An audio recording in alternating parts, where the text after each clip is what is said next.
Hello, Love Wrestling. It's Thursday night. It's 8 p.m. And you know what that means. It's another new episode of Between Two Beards.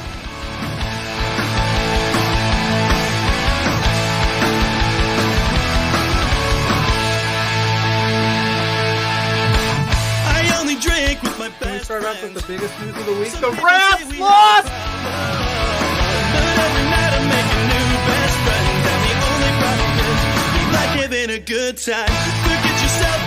If you've got the budget, I've got the time. There he is. Hey, boss! There's the boss. Hey! The man with the finest beard on this screen. Canadian men, boys, shut the hell up. Let me talk. You see, the Rads are resourceful. When I got beef with somebody, I can find a way to talk to them.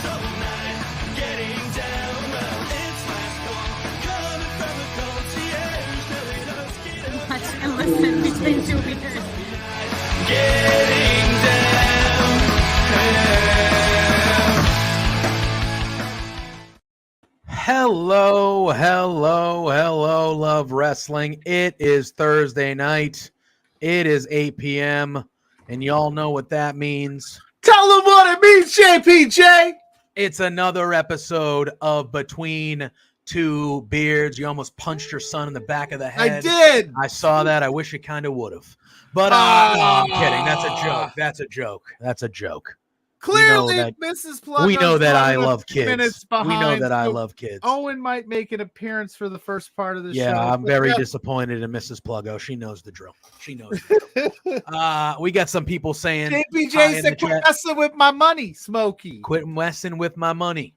Messing with my money is like messing with my emotions. Son of a B. I don't need no little kids wandering around thinking that they own this place. While you're trying to curse. My place. My place. Anywho, we got Love Wrestling. We got Spencer behind the glass saying, "Hey Beards." We got you telling all the people, smash that like button, hit that thumbs up. That helps us with the algorithm. Share this stuff, subscribe, hit that bell for notifications. So not only you get notified when we go live every Thursday, but you get notifications for everything that Love Wrestling puts out there. We put out there a lot of good shit. We put out there a lot of good shit. So we got Culp in there.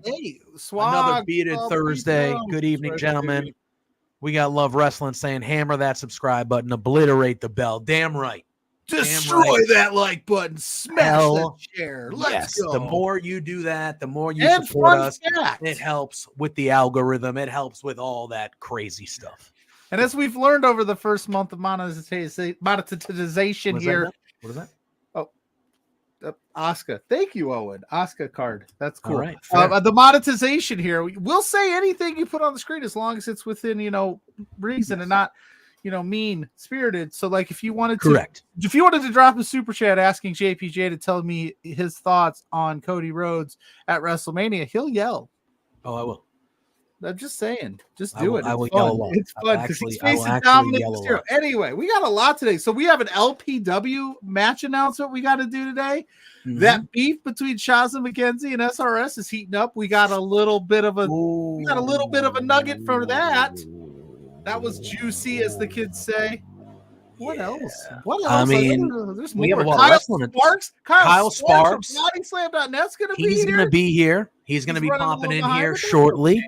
Okay. So whenever he pops in the back here, we will let him on. We're going to be talking some AEW, as you would expect after that Dynamite last night. We got Collision debuting this coming Saturday with one Charles Montgomery Punk making his triumphant return. I have to admit, and I've been on this show. I've been on this show for weeks just to Like is it worth it? Is he worth the headache? He's my guy, but like, is the juice worth the squeeze? Oh, I'm excited. Yeah, well, I definitely want to dive into that because I feel like it's been a divisive topic, as CM Punk tends to be. Ryan saying, "Juicy, what kids have you been around, Pluggo?" Where the hell is your wife? I don't know. That's kind of worrisome. Told you she'd be home by 8 to wrangle that little kid in. And he's running wild. Yeah. This is Pluggo. If you're watching, he's running wild. What the hell? He's handing me sports cards. She doesn't know by now that when you have to make plans, Thursday nights are not a day that you make plans. Hey, we make it work, buddy. This is episode 107. How does she not know this by now? She's busy, man. She's respect, but you can be busy on Wednesdays. She could be. It's not. Well, it's why her. You gotta pick Thursday. It's her best friend AC's birthday today, so she today's the actual birthday. Actual birthday, yes. Happy birthday, Auntie AC to Owen over here. I will allow it because it's the actual birthday. She's out there doing the best. She should have known better. She should have. Maybe she got stuck in traffic. I don't know. Yeah, well, maybe she's having. She don't care about what we do here. Maybe she cares. She loves it. She better. She's the one that shot the videos for the opening intro. Unbelievable. She made the book. Well, luckily it was no one's birthday that day that you needed her to do that because she wouldn't have been there. That's true. Unbelievable. We got Spencer saying just texted me and said I'm getting every red light, but she's right down the road. Unbelievable. You should be like, JPJ is so disappointed.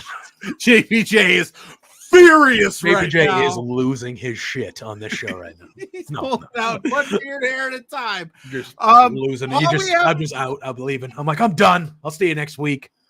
Okay. He's showing another AJ Styles card. AJ Styles. Party, dude. Oh, you know what we should talk about at some point tonight is how Seth Rollins is defending the World Heavyweight Championship on NXT next week. We should talk about. Look, she's saying hi. She's here. You go off, King. Go off. I haven't been going off. I'm just saying, where the heck is she? I'm letting you have it now. Go. I was not going off. I just said, hey. I said I would allow it. It was her best friend's birthday.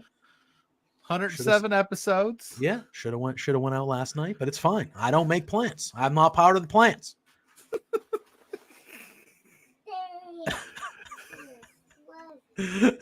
We've been handling it. I don't know if Pluggo can handle Owen, though. That's my problem. I know we can handle it on here.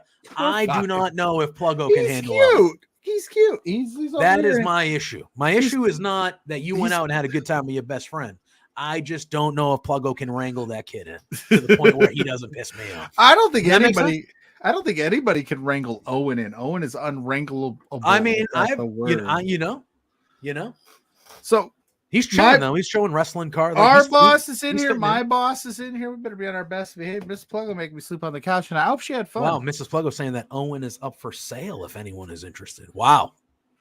You putting Owen on the market? Hashtag facts. I mean, not for as much as you'd think. Maybe like a PS5 and a bag of Doritos. We have a super chat from Dustin. What does a Boston sports fan do when their team has finally won a championship? A, they turn off the PS5. Oh, I should have made you read that, but I like your reaction that's better. Good. No, that's good. That's fair enough. It's been rough sledding these last 2 years. We'll get for Boston. All right, it's been rough sledding, but I need you to understand, Dustin, and I know that's in good jest. And thank you for the super chat, and thank you for being. We got a cat friend up there. That cat can be on the show anytime he wants. Oh, whoa! Which one is that? What's up, Drake? He's gonna take down half your set. He's just looking, going, "What am I fucking wrecking? What am I wrecking here?" Dustin, thank you for the super chat. I appreciate you being here, and I appreciate that super chat. I really do. However, Dustin, you rule. Take your shots now, because I'll have you know, like for the last 20 years or so, Boston won a lot of championships. We won a lot of championships. We won 12 championships. We made it to 18 finals appearances. All sports. Every major sport won a championship. Come on now. Eat it up while you can. Celebrate. Boston's had a rough few years. We suck. Let me tell you, I have never been more embarrassed of a Boston sports team than I have of the 2023 Boston Bruins. Never been more embarrassed. We don't really talk hockey a lot on this show, but I could go off on the Boston Bruins if I needed to, but I don't. We got Ryan asking Mrs. Pluggo how much Pluggo costs. Yeah, apparently I am for sale. What the heck did I do? I'm very interested in that answer. Love Wrestling said that they would buy Owen, but I blew the budget. That's fair. That is true. But I can tell you, I can get him on a deal. And speaking of budgets blowing, next week's going to be a good one. Yeah, next week is going to be a good one, guys. Be on the lookout for social media. We do have the hard hour for Quizplex. There's a big Quizplex next week. But we are going to have a gigantic guest leading us in. That whole first hour will be with us, leading us into Quizplex. And it is going to be, it's a returning guest. I'll give you a hint. It's a returning guest, but it is going to be a big one.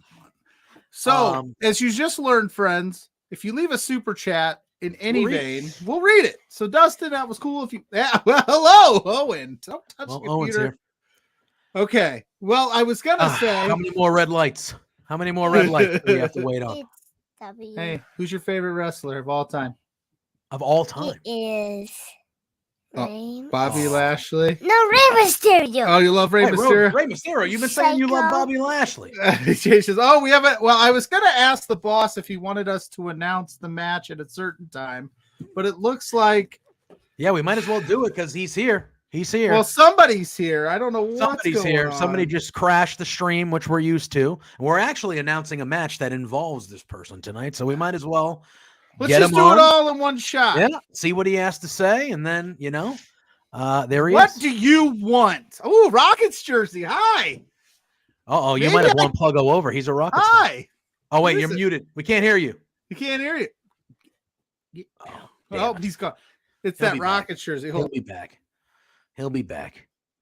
We got Mrs. Pluggo saying, well, we got Ryan asking how much Pluggo was. Mrs. Pluggo openly said, how much you willing to cash out? Right. So that means you're open. Over. All right, guys. How much would you pay for Pluggo? I'm assuming to be your Although your wife did say that she's home, so send Owen up there. So get him out of here.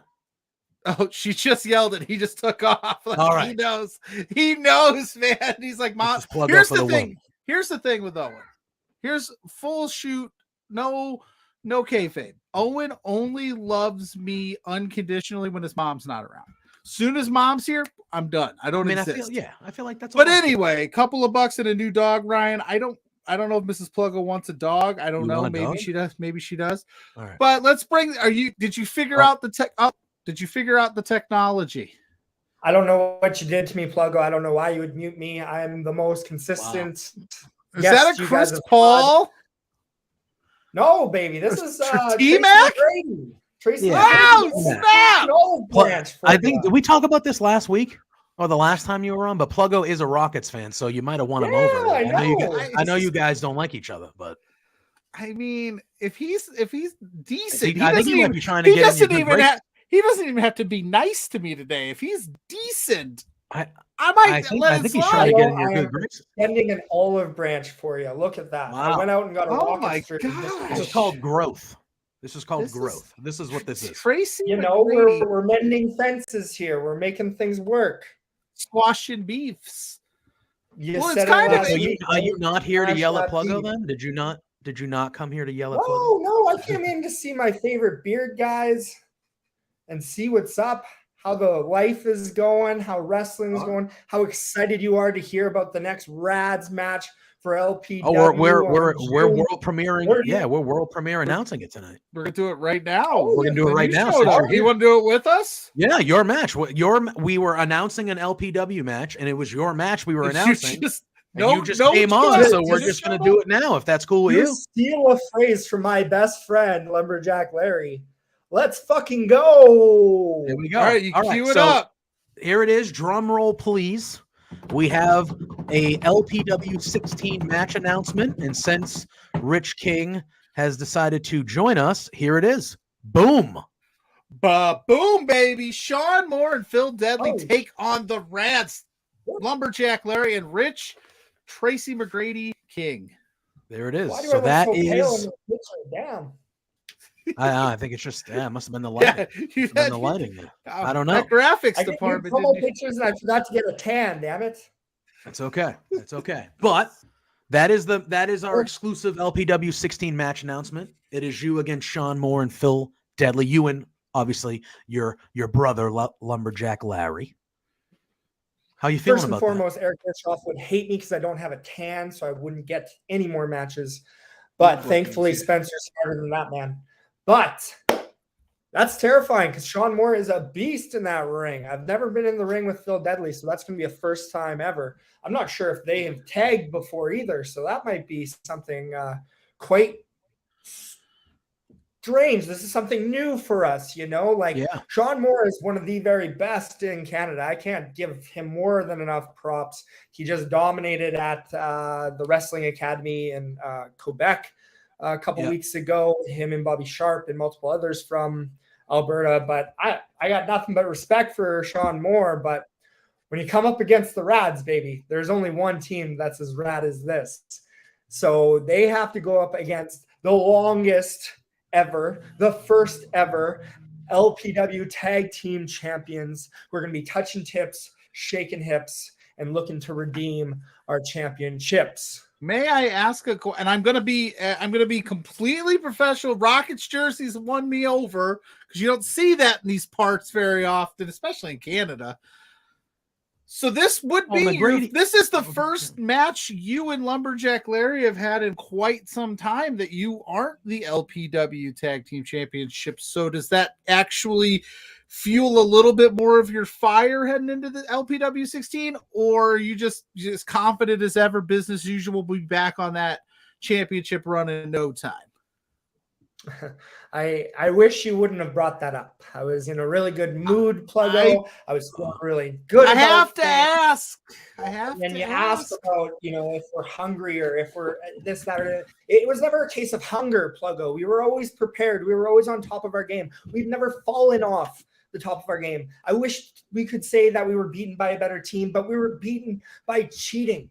All it took was a Thaddeus Archer popping out of nowhere, distracting the ref once again. Title slid in the ring, and this time Shabazz smacked me upside the head with it. It wasn't a case of if we were hungry. It wasn't a case of if we were I'm saying this time around.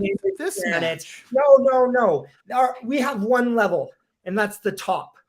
We are always and forever the top tag team in Alberta, in Love Wrestling, and in entire Western Canada, all of Canada, if people were brave enough to bring the Rads to their show. So no, Pluggo, we're not more hungry because we haven't stopped being hungry since day one. Oh, you stay hungry so you don't have to get hungry. I get it. You think Tracy McGrady should have never left the Toronto Raptors? I was going to say. He should have never left the Toronto Raptors. Are you kidding? Him and Vince Carter together would have been music, baby. Music. Okay. But he had to be the star of his own team. He had to go to Orlando, then eventually to Houston. And he never really won anything, despite having Yao Ming beside him. He wasn't even the only star in Orlando. They were trying to do a super team with Grant Hill, and they almost got Tim Duncan. And then they traded him because it wasn't working out to Houston, and then it seemed that was the best stretch of his career. But hey. And Hill, terrible knee injury, so. Yeah. Unbelievable. This is I love basketball. I know you guys are getting along. I feel weird right now. I'm usually used to Rich yelling at you and then just like abruptly leaving. But we got close there for a second. I had to ask. I had to do the journalistic thing. We're not our champions. It's not the greatest question, but it is an important one because you were the only tag team champions up to this point. So I had to ask. I don't love it, but it's my job, Rich. I guess my one journalistic question would be like, obviously you had mentioned specifically about Sean Moore and just how much of a beast that gentleman is. Now, this is a team in Sean Moore and Phil Deadly that haven't teamed before ever, or like, they don't team a lot. I'm not sure. Confirm or deny, but this is the first time I know that they've tagged together. Okay, so coming in as a tag team where you and Larry, you guys have been on the same page for a long time, just the Rads in general. Like you probably know each other like the back of your hands and all stuff like that. When you're going against people that haven't had the experience of being a team, obviously you would think that puts you at an advantage with the background of how long you've been a team. But how does the mindset go when you're like, all right, we're facing two guys that aren't regular tag team specialists, one could say? Does that change your mentality going into the match, or is it, hey, we're the Rads, we know what we're going to do, let's just do the damn thing? Option number 2, baby. It's always B. We know what we're doing. We operate at such a high level that we don't worry about what other teams are doing. Yes, we want to know, okay, what do we look for? What are their specialty moves? What are their prowesses? But we have faith and belief in ourselves with the power of friendship that we can overcome anybody, and that we will always be prepared. We got Ben in those short shorts showing off those beautiful white quads. We got Larry's bald spot. We got my beauty and big muscles.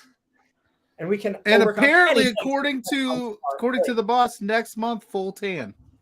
Yeah, that's what Spencer said. He said we will be sure to add the artificial tanning in post-production next month. So the pictures will look a little better for you. Yeah, well, by the time the next show rolls around, I'll be as red as this Rockets jersey. So that's fair. Summertime. Folks, I know that you have so many more questions for me and so many more, avenues that we can go in now that we're being nice and civil. But I got to run. I got Rich King things to do.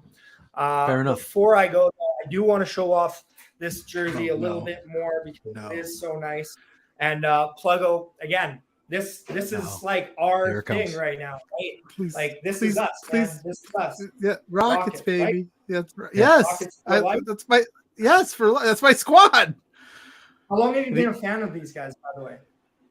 Since I was a kid, because I was not a Bulls fan. I'm from near Chicago, and I was like, I like Hakeem Olajuwon and Clyde Drexler and Robert Horry and Kenny Smith. Sam Cassell, bro. Sam Cassell. Moochie Norris days. I sat through the Rafer Alston days. Hey, you know what? Another great team had Rafer Alston as well. And I gotta say, don't do it. Rockets are nothing but garbage. No! What the hell? Oh, I'm so I knew it was too good to be true. Model Raptors for life, Pluggo. You're still the second worst streamer of all time because you suck. The Rods rule. 7 can suck it. Clandestine Society can suck we were it. getting along. Phil Deadly. We're coming for you, boys, so you better be ready for the Rads because we are going to touch tips. We are going to shake hips, and we are going to win back our LPW Tag Team Championships. Oh, hell yeah. Wow. I knew it was too good to be true. Something felt funny.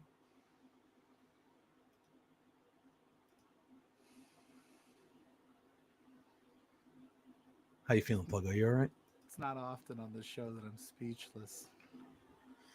You all right? You gonna make it? It's pretty low. It's pretty low to use my team. My team. Yeah, he stepped on that shit. This is how deep my Rockets love goes, right? So you know about the Kobe's and the Jordans and the Shaq shoes. You know about them shoes, right? Oh yeah. Nah, this dude right here would go to Payless and get those Payless exclusive Hakeems. Hakeems, bro. They had the big. I loved Hakeem Olajuwon. Dude, the dream. I'm speechless. I'm never speechless. Gosh, you thought I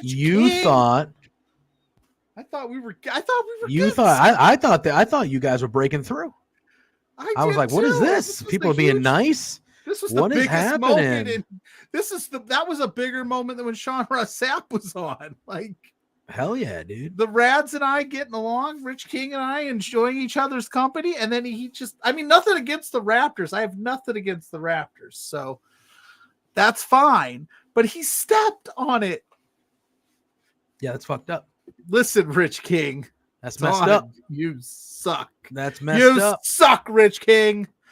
I'm disappointed that we wasted our match announcement with you in it. Wow, Dustin's saying that was like a big show turn. Oh, that was like when Mark Henry did the salmon jacket retirement speech. That was an all-timer. All-timer. He's like, I've got to hang it up. I'm done. And then Cena comes out and he just says, just get. Wow. You all right? You're gonna okay. Oh, Pluggo is distraught. Oh, Pluggo is distraught. Let me tell you. Because I know better. I know these guys are up to no good. Everybody was telling me, oh, they're good people. Ryan from the Mark Order podcast telling me they're good people. You should be the one to apologize. That was dirty.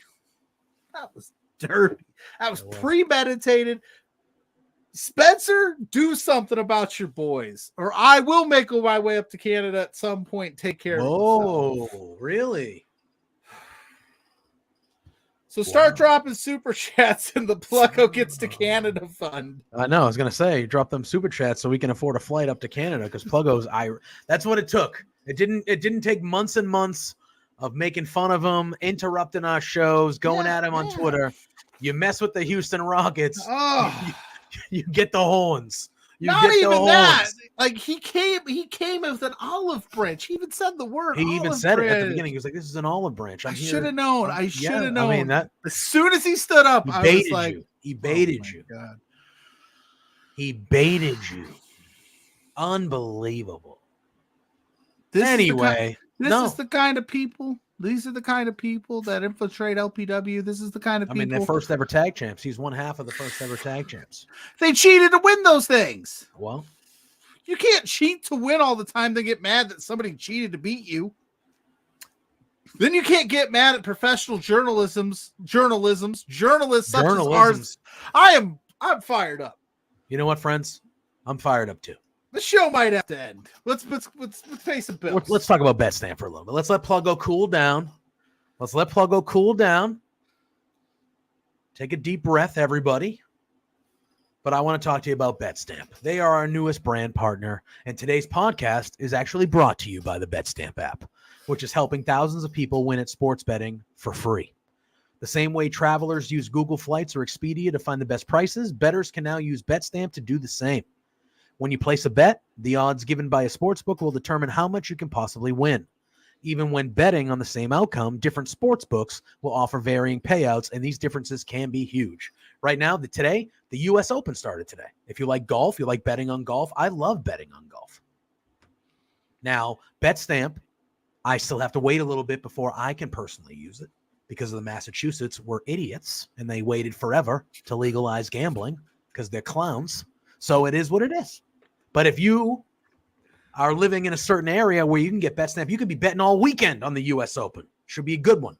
Love me some golf, and betting on golf is you can win a lot of money betting on golf. And you can win a lot of money by using BetStamp. So when you are talking about this line shopping feature, BetStamp allows you to easily line shop for the most profitable odds across all sports books. You can click on any matchup and instantly see all the different odds for game lines, player props, and even future bets. Line shopping is the simplest way to find an edge in sports betting and maximize your chances of winning long term. On average, BetStamp users win an extra $1,000 plus yearly just by this line shopping feature. You can find the BetStamp app on the Apple Store, the Google Play Store, or through your browser at www.betstamp.app. That is www.betstamp.app. To access all these benefits, sign up using promo code LOVEWRESTLING, as you see right on your screen right there, and you can start your journey to successful sports betting today. If you forget to use the code upon sign up, you can always enter our code in your BetStamp account settings afterwards. So please go check out our friends at BetStamp. Party. Oh, wait. Party. There we are. Yeah. We got Pluggo saying, "Hey, Pluggo, have you spun the wheel yet?" We got Pluggo saying, "Hey, Pluggo." Oh, yeah. Sorry. Ryan Culp saying, "Have you spun the wheel yet to choose the team you're rooting for?" Wow. No, we should do that on this show soon, though. That'd be fun. Listen, I used to write letters to Hakeem Olajuwon. Do you know what it's like being like 94? So like eight years old, or something like that. Asking a kid from Indiana, asking his mother for an Hakeem Olajuwon jersey. She said, "A who?" I bet she did. She was like, "What do you mean? You don't want no Hoosiers jersey?" Anyway. All right, yeah. She's like, "You didn't want Larry Bird?" No, I want Hakeem. Well, he's from French Lick. Yeah, he's from. How far is French Lick from you? A few hours. That place is actually called French Lick, right? Spot. Yeah, it's down. Right. It's down middle of the. It's like in the middle of Indiana. French Lick. But yeah, French and then he just comes in, baits me, go, and I fell for it. Shame me once, Rich King. Shame on me. But I haven't picked my team yet. We should do that on this show. We'll pick the teams. I'd be down for that. We have Kyle Sparks, like we mentioned at the top of the show. He will be joining us in just about 15 or 20 minutes or so. So Pluggo and I mean, already an eventful show. We had Ryan Sullivan, get out of here. Unbelievable. I'm so mad. Were you here the whole time? You were not commenting. Did you see that? What just happened? Did you not just? Oh, did he just say, I'm so happy? And then did he say peace? Like he's out of here. Like he just said, I'm so happy. I don't know, left. Ryan. Listen. I don't know what happened. We were getting I don't know what happened. Spencer's saying there's a place in Alberta called Balzac. So that's wonderful. You know, you just got to go to Balzac down to French Lick and then take French Lick. Yeah, good old Larry Legend, man. I mean, well, basically for me, what it was is like I'm in that like central area. So you've got the Pacers, the hometown team, you got the Bulls. I just want it to be different. I was gonna say you didn't not a Pacers, huh? Do you not like Reggie Miller? I love Reggie Miller. Don't get me wrong. Like I think Reggie's an all timer, but I was watching, just couldn't chat. I hated Reggie Miller. I like him now. I'm fine with him now. And he was a great player, obviously. But I honestly, like, if we're being completely frank about it, the way I found the Rockets was they were probably on an NBC primetime game. Yeah, they won the back-to-back championships. Yeah, so it must have been I front run when I was 8. But I can tell you, there's been some dog days.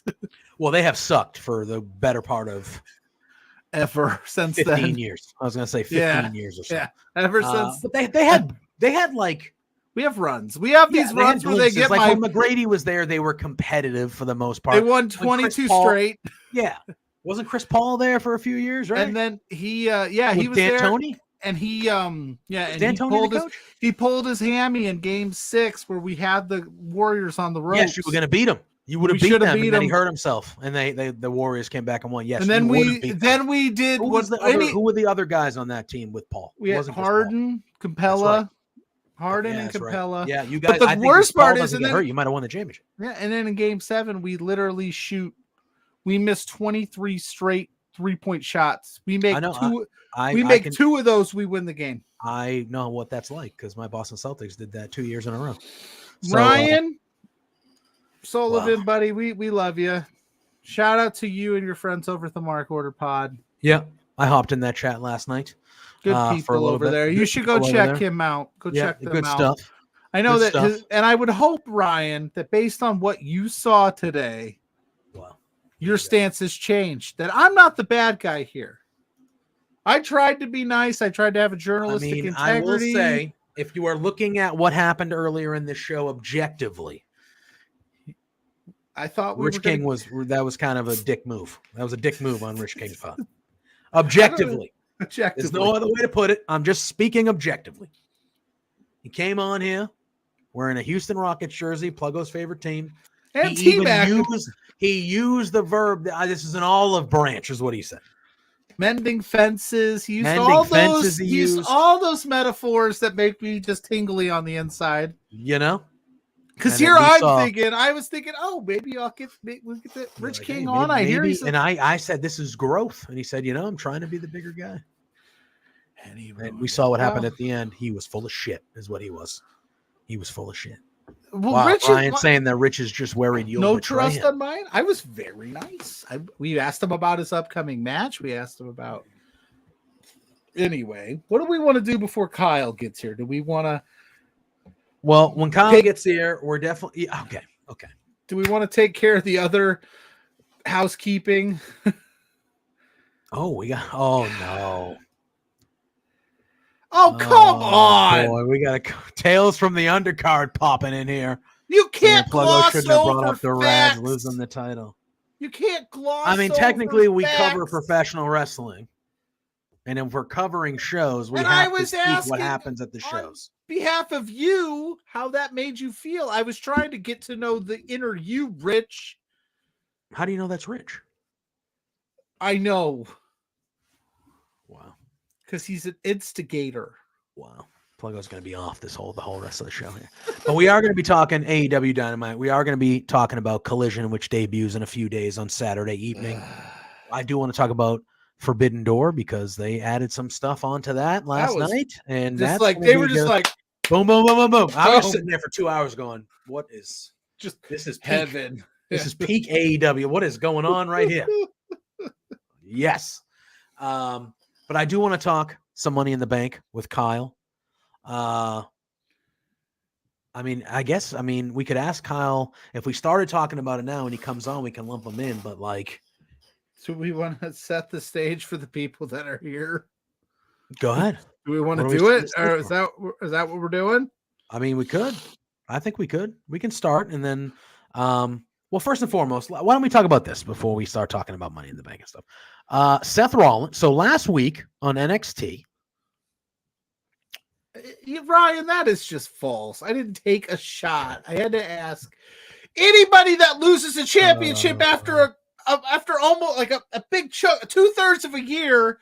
Does that play into your next match? How do you recover from that?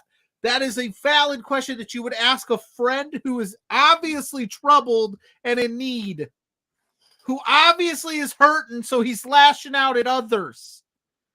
Rich King may be a personal trainer and he may be a damn good one, but I could see in his eyes that he's hurting. They were even trying to read on Tales from the Undercard this week because they were just trying to take their mind off of things. Like I was read there books? for Rich. They're trying to read books. Crazy. Because they're getting sued by every wrestler in Canada, just like they're getting sued by our lawyer Lawrence. We have a show to do. I know. I'm letting you go, man. I'm letting you get it off your chest. Listen, don't comment all night about the Rads thing because I'm trying to do a professional show here. Yeah, but JPJ if you are better. I do. If you are, you gotta speak honest. Don't you dare super chat about this. You can super chat about anything. However, if you are looking for personal training, meal plans, getting better in shape, just getting more physically active, Rich King and RK Athletics is the group to see. So you should reach out to them, the OG sponsor of Love Wrestling. And you can find them on all social media platforms at RK Athletics 1. So go do that. Okay. Anyway. So last week at the end of NXT, Braun Breaker mentioned on air Seth Rollins. And he said that he wanted to fight Seth Rollins for the World Heavyweight Championship and NXT. So this past Tuesday on NXT, Braun Breaker was in the ring. He calling out Seth Rollins again. And Seth Rollins showed up on the Tron. And Seth Rollins accepted. So next Tuesday on NXT, we're going to get Braun Breaker versus Seth Rollins for the WWE World Heavyweight Championship. Which is going to be. How do you feel about that? How do you feel about that, Pluggo? I think it's going to be pretty good, man. I think I think Braun needs this because really, what else is there for him to do? If this doesn't lead to an eventual, a call up for him, then what are we doing here? We touched on it briefly, and I know Spencer said it does more for NXT having the match be down there than it does for Braun to come up, which I understand completely. I go, but do you not think? I don't know. I can't. Did you not tune into NXT more? I did, enthusiastically I'll be tuning in next week to watch the match. I understand why they're doing it completely. I just think it makes that title look even more less than. Really? Yes. Roman ain't going down there defending his shit. He'll never do that. No, that's because Roman. No. That's because no. No. Sorry. Right. I know. I get it. No, I get it. I get it. Losing my shit here. I get it. I like the idea that they're going to make Seth a fighting champion. I do. I like that a lot because they know Roman's not going to be around every show. So they're like, we'll just make Seth fight all the time. I get that. to me, it feels like that championship is a level below. A level below. Well, it is a level below. Let's be completely honest. I agree. But they are presenting it as it's not. They're presenting it as, and I don't know. My only real issue with it, outside of I know the match will be fine, is that you're not taking it off of Seth. No. And if you ever want to present, I mean, I guess not ever. Ever's the wrong word, because you could recover from this. But if you want to keep presenting Braun as a strong competitor, just him losing to Seth right out the gate. So there's going to be some kind of shenanigans probably go down. I fully imagine Braun shows up on Raw. And this coming Raw, the night before? Yeah, and takes out Seth or something, or does something. They should. I mean, why not? Because I think this is how you want to start reintroducing this Braun Breaker into the main roster. But does this mean that Seth can go to SmackDown and defend his title too? What are the rules here? Because last time I checked, that was a Raw championship. Well, apparently so if LA Knight, and we're going to talk about Money in the Banks, and I think he's probably the favorite on the men's side, or one of, but can somebody on SmackDown, can somebody Karrion Kross, can he walk out in the middle of SmackDown and go, you know what? I think I want to fight Seth Rollins for the World Heavyweight Championship on SmackDown. Yeah, and Seth can just be like, all right, cool. I'm going to come to SmackDown and fight you. What? Yeah. That's for Raw. The brand split doesn't matter, dude. But it should now. But I'm saying, what are the rules? What is the that's it. There isn't any, because they haven't explained it. That's all we need, is a little explanation. Go a long way. Again, will the match be good? I think the match will be good. I understand completely why they did it. I'm going to be tuning in, and a lot of people that probably don't watch NXT regularly will most likely be tuning in on Tuesday night to watch that match. So I get it completely. Spencer is saying that Roman thinks no one's on his level. And I get it. He says the difference in character. Roman thinks no one's on his level, and Seth wants to prove that no one is on his level. What I would have done, honestly, if you wanted to do the Braun Breaker thing, if you wanted to have Breaker call him out on Tuesday, I probably would have had Seth say, yeah, then come up here, and that way at least Seth looks like, all right, I'll fight you. Show up on Raw. I'll talk to Pierce. We'll get you in. I guess, yeah. I guess I because just in that way, it doesn't look a slippery slope. Are we gonna? You know what I mean? Maybe. It's he's not level up. We're gonna have this title on level. That's up what I'm saying. What are the rules? Is Braun Break? Is this just a special occasion that Braun Breaker can challenge? Well, as far Seth as Rollins and where does it end? Can I don't even remember who's on, and can Dragunov come out next week and say, "Oh, Seth beat Braun, so you know what? Next week I want to check." You know what I mean? What are the rules? What are the rules? There are no rules. We need rules, otherwise human sacrifice. Dogs and cats living together. Mass hysteria. It opens up a door. I think it's cool. It's a nice attraction piece. Maybe that 100%. Maybe that's why they're doing. Obviously, they're doing it in non-kayfabe sense, just to get more eyes on the NXT product. But in a kayfabe world, they are probably doing it because NXT's lawless. You do whatever you want, and there's no brand split. Technically, I don't think it's a hard brand split with it, because NXT wasn't eligible to be drafted except for a few people. So I think those are all free agents. That's where you could just go. Baron Corbin's down there right now. That don't make no sense. Ali Dana Brooks down there. They're going to be unifying the NXT. I like what WWE is doing as a whole. I love all the new titles. Oh my God. I like how they're renaming the titles. I like how they're unifying the women's tag titles this week. I really like, and I want to wait till Kyle gets here in a few minutes to talk about Money in the Bank.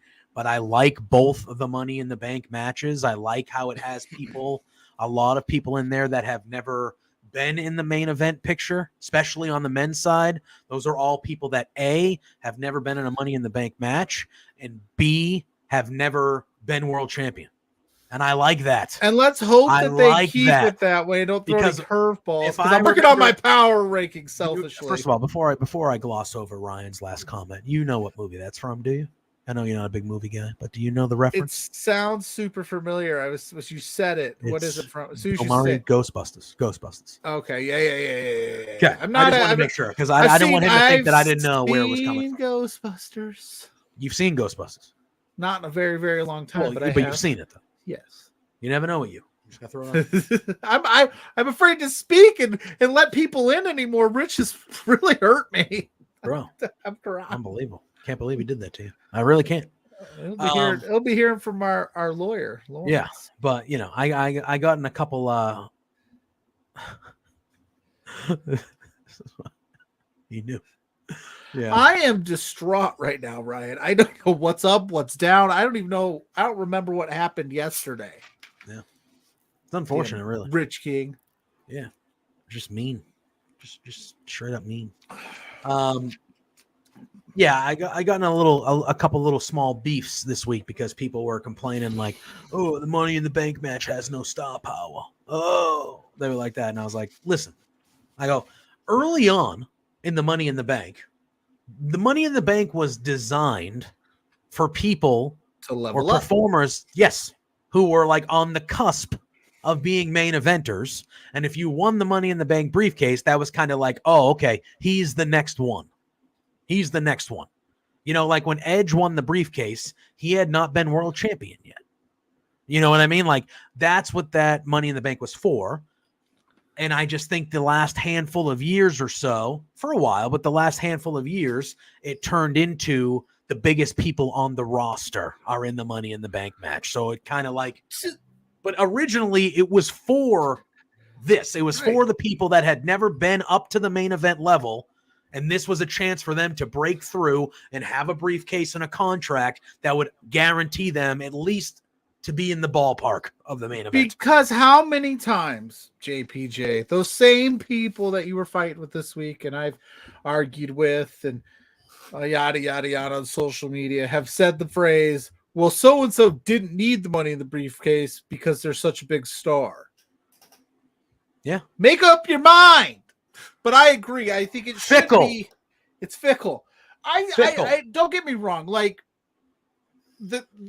just for shits and giggles, and I'm not trying to get you riled up, but I'm just saying if they decided to go the Cody route with like, I got to get back at Roman, I got to get back to Roman, let me in the match. That story makes sense. Like throwing a star in there because it's their last gasp effort. But if you don't have anything and you want me to go July 1st, is the first.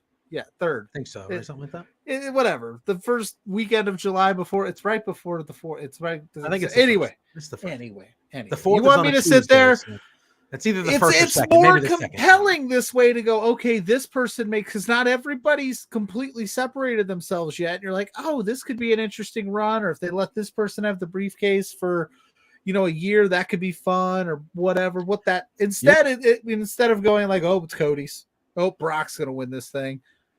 If Brock Lesnar comes out, though, the rumor is, again, I want to wait for Kyle before. Like, I don't think we're going to talk a ton about Money in the Bank, but the rumor is a lot of people are saying Logan Paul.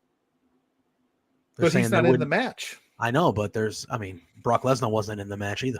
I know. There's no rules apparently. Again, Brock Lesnar I love was never power in the ranking match. this stuff, so everybody stay where you're supposed to be. So when I write it out, it looks legit, and I don't have to do it over the night before it's due. But you have 6 people in the men's match right now. You have 6 people. Yep. We're waiting on the 6th contender on the ladies' side of things. I was gonna say that's Friday. That's Friday. That's tomorrow that we'll get the 6th there. So we'll be set. And this is a good run, and this is a positive. Well, right as we were, all right. So we have our guest Kyle Sparks just popped in the back. So we're gonna bring him on right now. So we're going to do that. There he is. If you're going to talk about the Rockets, I'm just you missed it. We had a run in earlier today. Someone who's they really hurt Pluggo's feelings. Pluggo's a big Houston Rockets fan, and they pretended they were a Houston Rockets fan to get on his good graces, and they tore his heart out before they left. That's hurtful. It was very hurtful. It was very hurtful. I mean, personally, I'm more of a football guy. I'm not really much of a basketball guy, so Okay.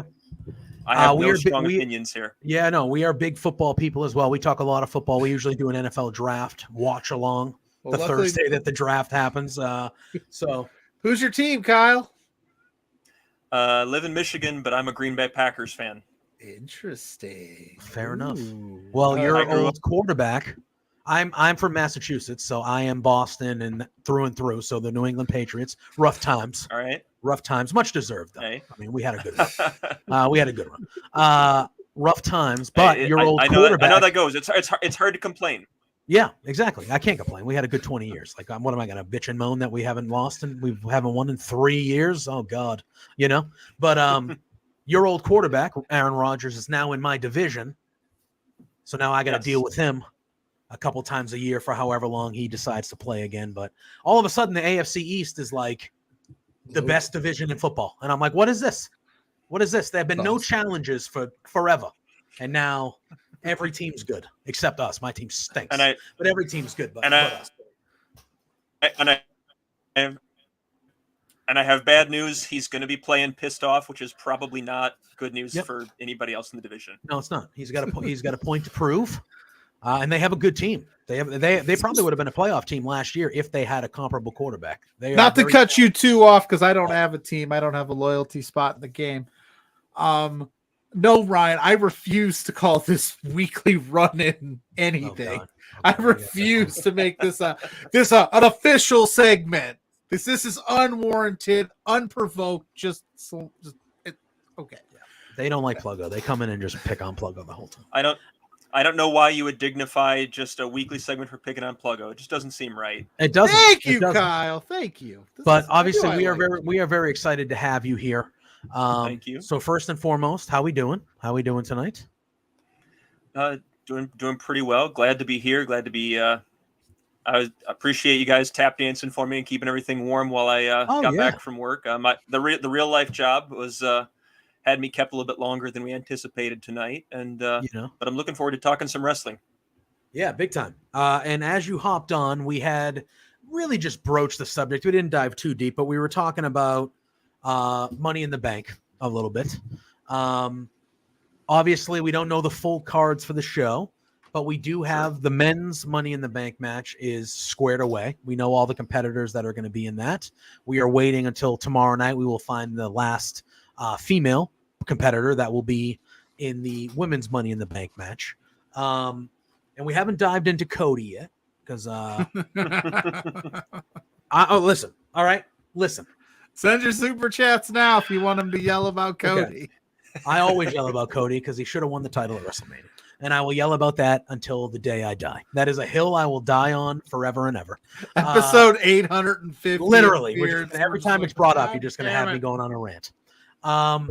Listen, I like Dominic Mysterio. Okay? I like the heat. I like him. I like him and Rhea.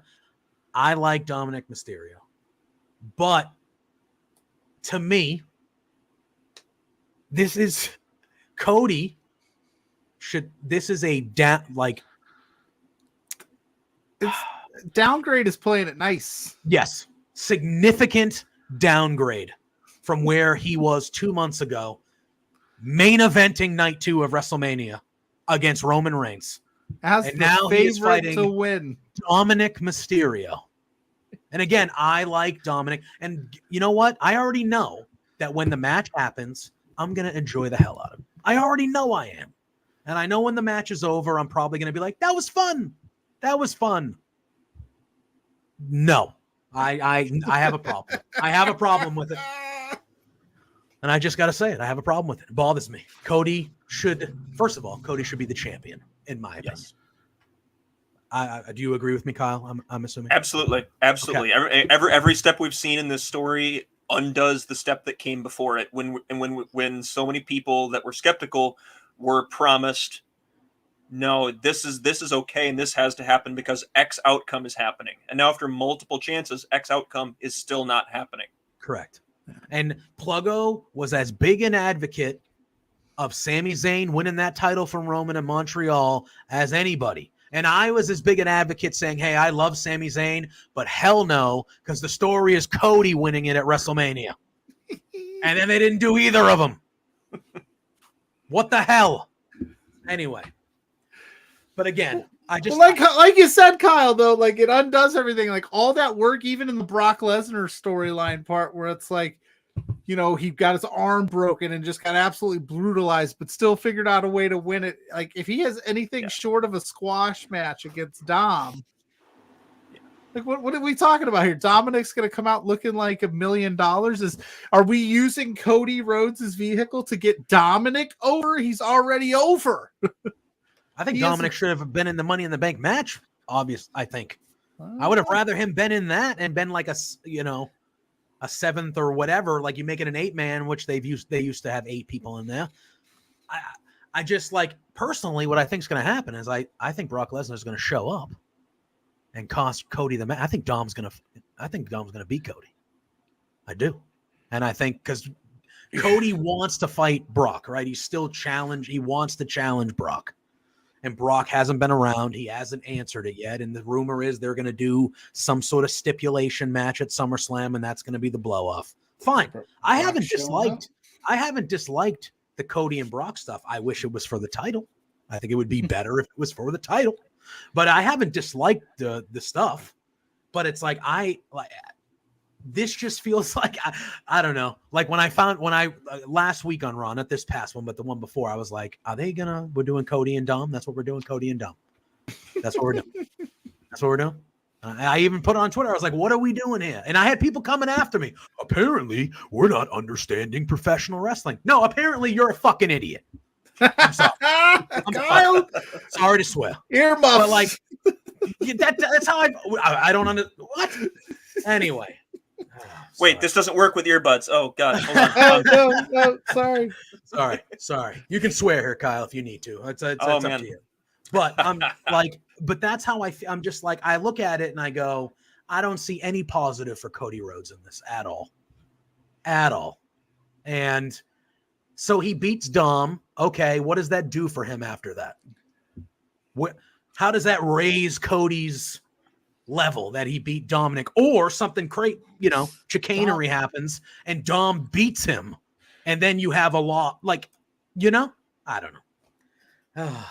Anyway, Dominic Mysterio, the hardest wrestler in wrestling history, bro. Served hard time, man. Come on, dude.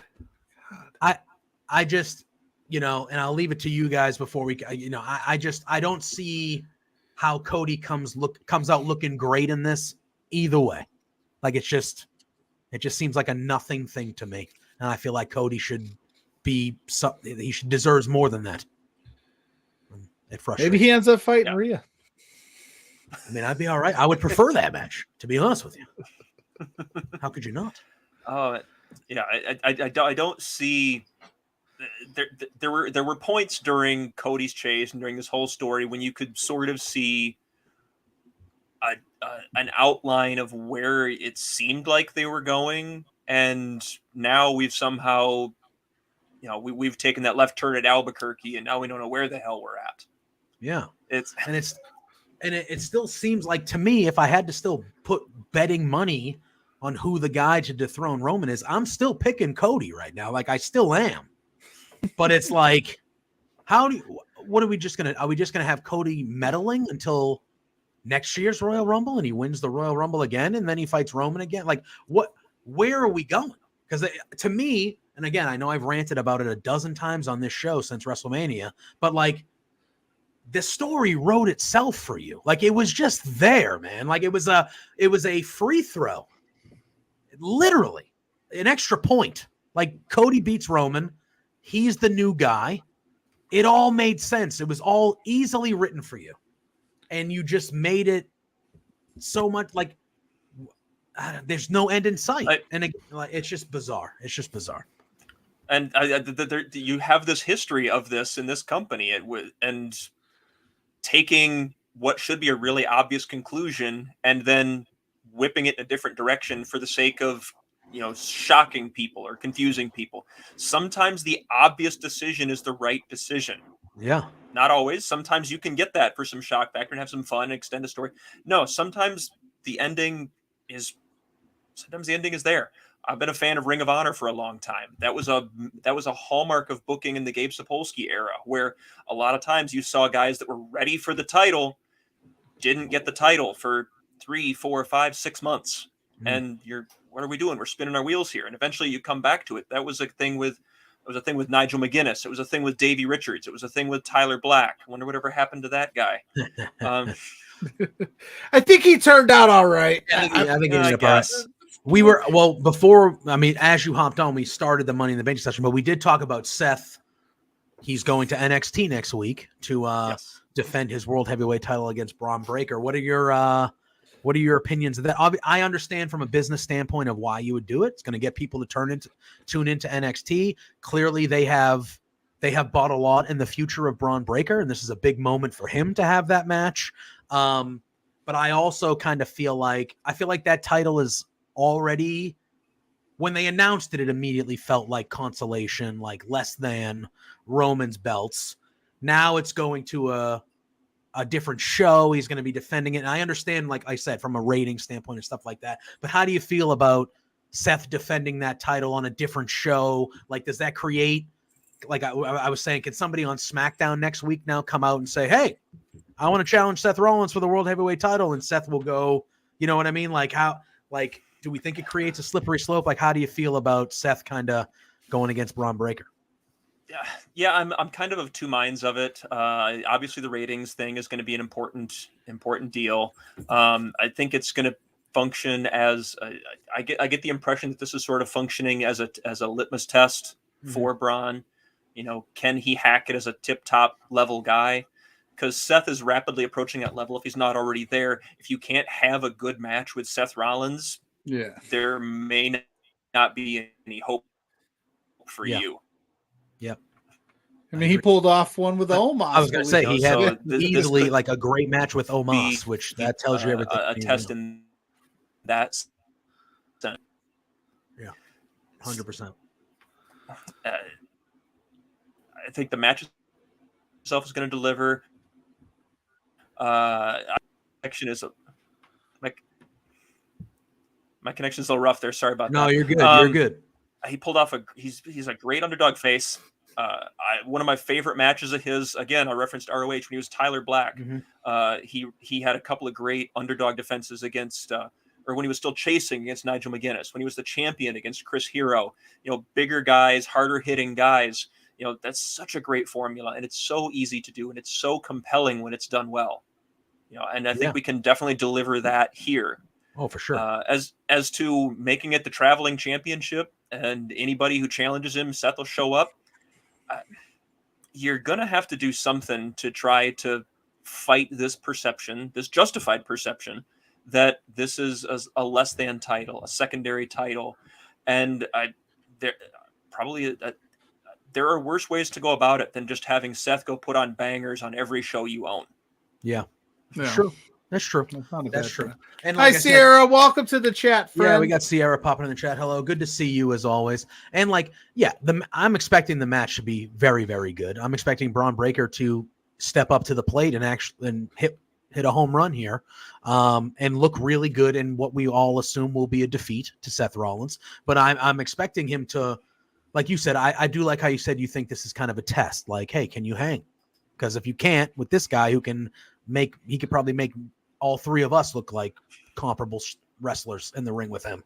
Like, that's how good he is. That's the level that he's on and has been on for a long while now. So I'm expecting big things. To me, it's one of those things where I'm just like, I feel like it can go down a slippery slope, or it can it still makes the title feel a little bit less than and I don't know. I almost feel like, Seth is approaching that open challenge early on here. Like he kind of, and that's what they want to do, right? Because Roman's not on every show. He doesn't defend on every show. So they want Seth to be the fighting champion. That's what they want to do. Well, I'm going to wrestle anybody, anywhere, all the time.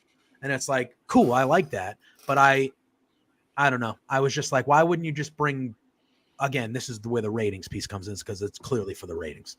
But I was like, why wouldn't you just bring Braun up for a night? Have him do an open challenge like Cena did back in the day, and Braun Breaker comes up from NXT and goes, all right, here we go. And then you can showcase NXT that way with Braun being on Raw, having a banger of a match with Seth Rollins. You know what I mean? In front of more people. Yeah. Yeah. I don't know. Yeah. But we'll see. I will say before we dive deeper into the other stuff, I wanted to circle back to your point, Kyle, on the, like people we knew were ready for championships, and then Sapolsky would sit on them for 3-6, months, whatever it may be, and we'd spin our wheels. I think the WWE should have learned their lesson by now. Like, let's not sit on these matches or sit on these hot streaks. If we've got them, let's run with them, because we've seen, what match did everybody want? The 4 horsewomen to main event of WrestleMania, and that's not going to happen. It might, or like all the members of the Shield, doing. It's just, you got the hot hand. Cody's story was written. They should have booked it. That's what I'm saying. Instead of waiting it out, and then the potential injury happens, because you lost Cody for 9 months there already. Yeah, thereabouts. He's tough. not getting any younger. He's 37, 38, right in that neighborhood? 37, 38, somewhere like around there. Really? Yeah, so. I thought he was a little older. No, yeah. He's 37. I'm 37. We are not the same. No. Hey, I'm the same age as LeBron James, so it is what it is. You just got to live with that. You got to take those lumps. Those that can't teach, and those that can't teach, join the Rads. I was going to say, those who can't do teach, and those who can't teach gym. Isn't that one? Isn't that the one? Yeah. But that's a good one. All right, but I want to talk about. I'm married to a teacher. Oh, hold on. So I don't know. We gotta just be careful. Yeah, it's true. It's true. We'll be careful. So we also have. I got again these social media people. I'm not a person that goes on social media and fights with people. I'm not. I swear to God, I'm not. But this week I got like a couple. No, I'm not. I mind my business. I'm saying we're in the middle of all these. Oh, I know. But another thing that irked me that I saw this week was they were talking about the men's Money in the Bank match, because we have the finalized match, and I saw some people saying, it kind of lacks star power. There's not a lot of big names and stuff like that. I, for one, I'm on the opposite of that. I love the guys that are in this match. I'm excited about this match because it's guys. It's no matter who wins, it's going to be somebody new in the main event thing. And we were talking about that right before you popped on. I was like, when Money in the Bank was first created, that was the intent of Money in the Bank was, hey, we're going to have a match with guys who are on the cusp of being on the main event. And this will give them an opportunity to easily win a championship or get in the main event. Like, that's what the whole thing was designed for. But these last handful of Edge. Mm-hmm. That's what it was for. And Edge, CM Punk, Bryan, Dolph Ziggler, Alberto Del Rio, Daniel Bryan, all these guys, Cody, Sandow, all these guys, that's what this was for. But these last handful of years, it's kind of turned into the biggest people on the roster are in the Money in the Bank matches. So I think people just, whether you're a newer fan or whatever, you just expect, I expect Randy Orton, I expect John Cena, I expect all these guys to be in this match. And now you see the 6. Oh, we lost Pluggo. That's fine. It's just you and me for now. But you see the people in this match, and you're like, we got Ricochet, we got Shinsuke Nakamura, we got LA Knight, we got Santos Escobar, we got Butch, we got Damian Priest. It's 6 guys that are upper mid-card guys. You all right, bud? That was weird. No, just like I moved my cursor and went away, and then I was like, you were just like, I'm out of here. I'm out of here. So you have these 6 gentlemen who, again, like Priest just fought Seth Rollins for the world title a couple weeks ago. So you've had them, they're upper mid-card. They've been, Nakamura has had world championship matches before, but there's 6 guys that have never been world champions. And if I'm not mistaken, there's 6 guys who have never even been in a Money in the Bank match before. So, right? Has Ricochet been in one maybe? But I don't think so, right? I feel like Ricochet has. Nakamura might have. Might be. I'd have to double check that. Yeah. But there's 6 guys. Those would be the only 2. Yeah. So like I see this and I go, yeah. They have to have a veteran of the match in there so that Michael Cole could talk about can how say like, he has this experience. Yeah. How'd that work out for Shelton Benjamin all those years? Exactly. But just in general, I look at this and I'm like, this is what this match was designed for. This feels like they're going back to like, hey, this match is supposed to be to make somebody new, not just give somebody a new championship reign. You know what I mean? Yeah. And I just saw a lot of people saying like, oh, there's nobody in this match. Like, what the hell? There's nobody in this match. And I was like, I don't know. I just think this match is going to be a banger with all 6 of these guys. I think it's going to be incredible. No, that complaint is just a fundamental misunderstanding to me of what this match is, like you talked about there, and why it's in the rotation. The Royal Rumble is all going to be all about that star power, because that's all about main eventing WrestleMania, which means that of the 30 guys in that match, you and I know it, everybody knows it. There's 5 guys maybe that can win it every year. Yeah, and this was never designed to be that. This was designed to be, like you said, that stepping stone that gets guys that the first one had, Chris Jericho, Edge, Shelton Benjamin, even Kane, who was, he'd been a world champion, but he was still not quite, that level. He's not they weren't guys that you go, yup, that's a world champion right there. And that's what the intrigue is always what, does it for me when I look over these things. Like, ooh, Ricochet as a Money in the Bank holder would be super interesting. Like, that could be fun for a year. But could he win the title? I don't know. They screwed themselves when they did the Otis thing, and then they screwed around and they played with the formats and like tried to, then they had like they tried to get back to like, let's just get the big guys or the moments, and it's like, go back to the roots. This should be fun if they keep it as so. Yeah, well, and I think any one of these 6 guys could reasonably win. I agree. I think anybody could win.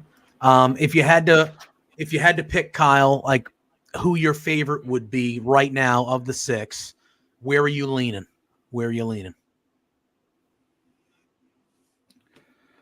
But I do agree with you. I think like literally you can make an argument for all 6 of these individuals. You can make an argument. Yeah. I truth be told, I'm not even sure I could pick one. You could make an argument for any of them.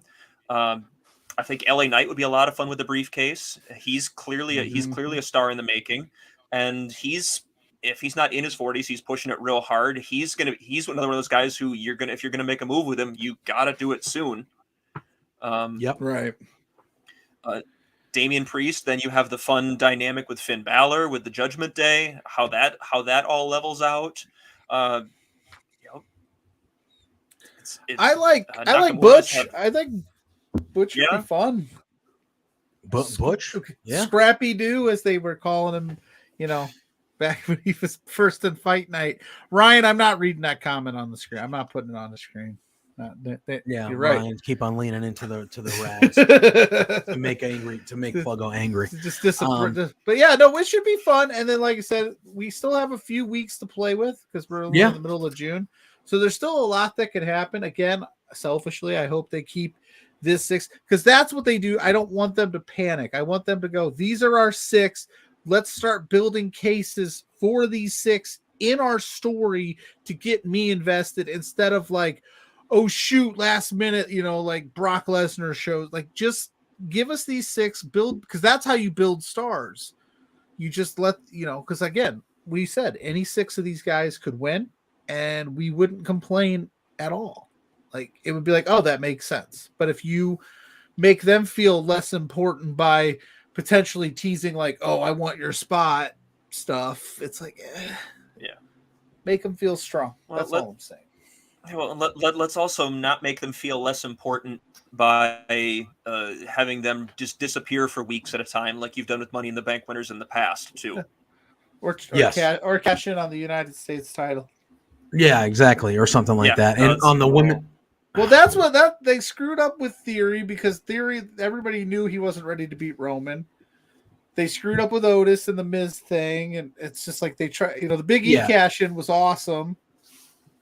But it feels like this needs to be a year where they really put focus on like the importance of having that briefcase. And I'm not, because it feels like there's been a lot of, and like especially on the women's side, besides Carmella, who won it the first time, nobody has held that briefcase for more than 24 hours after they won it. And that is ridiculous.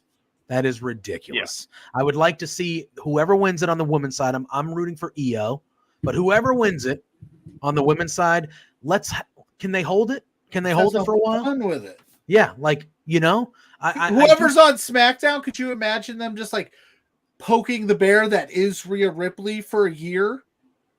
Like, oh my God, this so-and-so is so bold that they're just teasing, cashing in on Rhea to the point where Rhea just loses her mind. Like, that would be so much fun.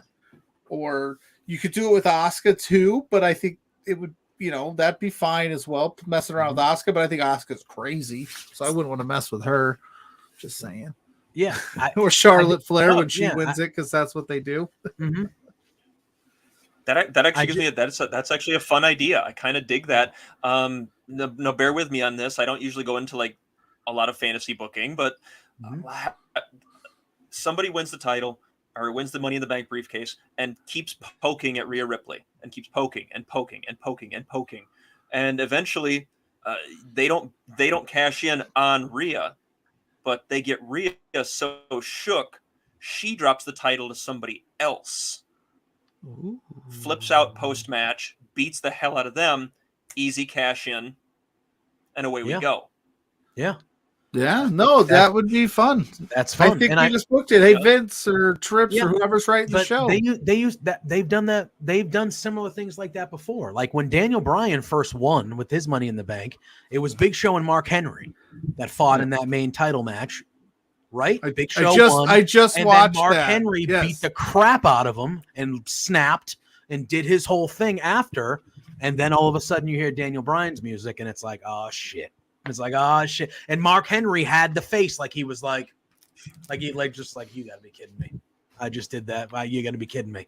Like they used to do fun things like that. Same thing like when Dolph Ziggler first cashed in. Del Rio had that match and he won the match, but he banged up his ankle in the match and he's in the corner and you hear Dolph Ziggler's music going off and you see the facial expression of Del Rio where he's like, oh, I'm screwed.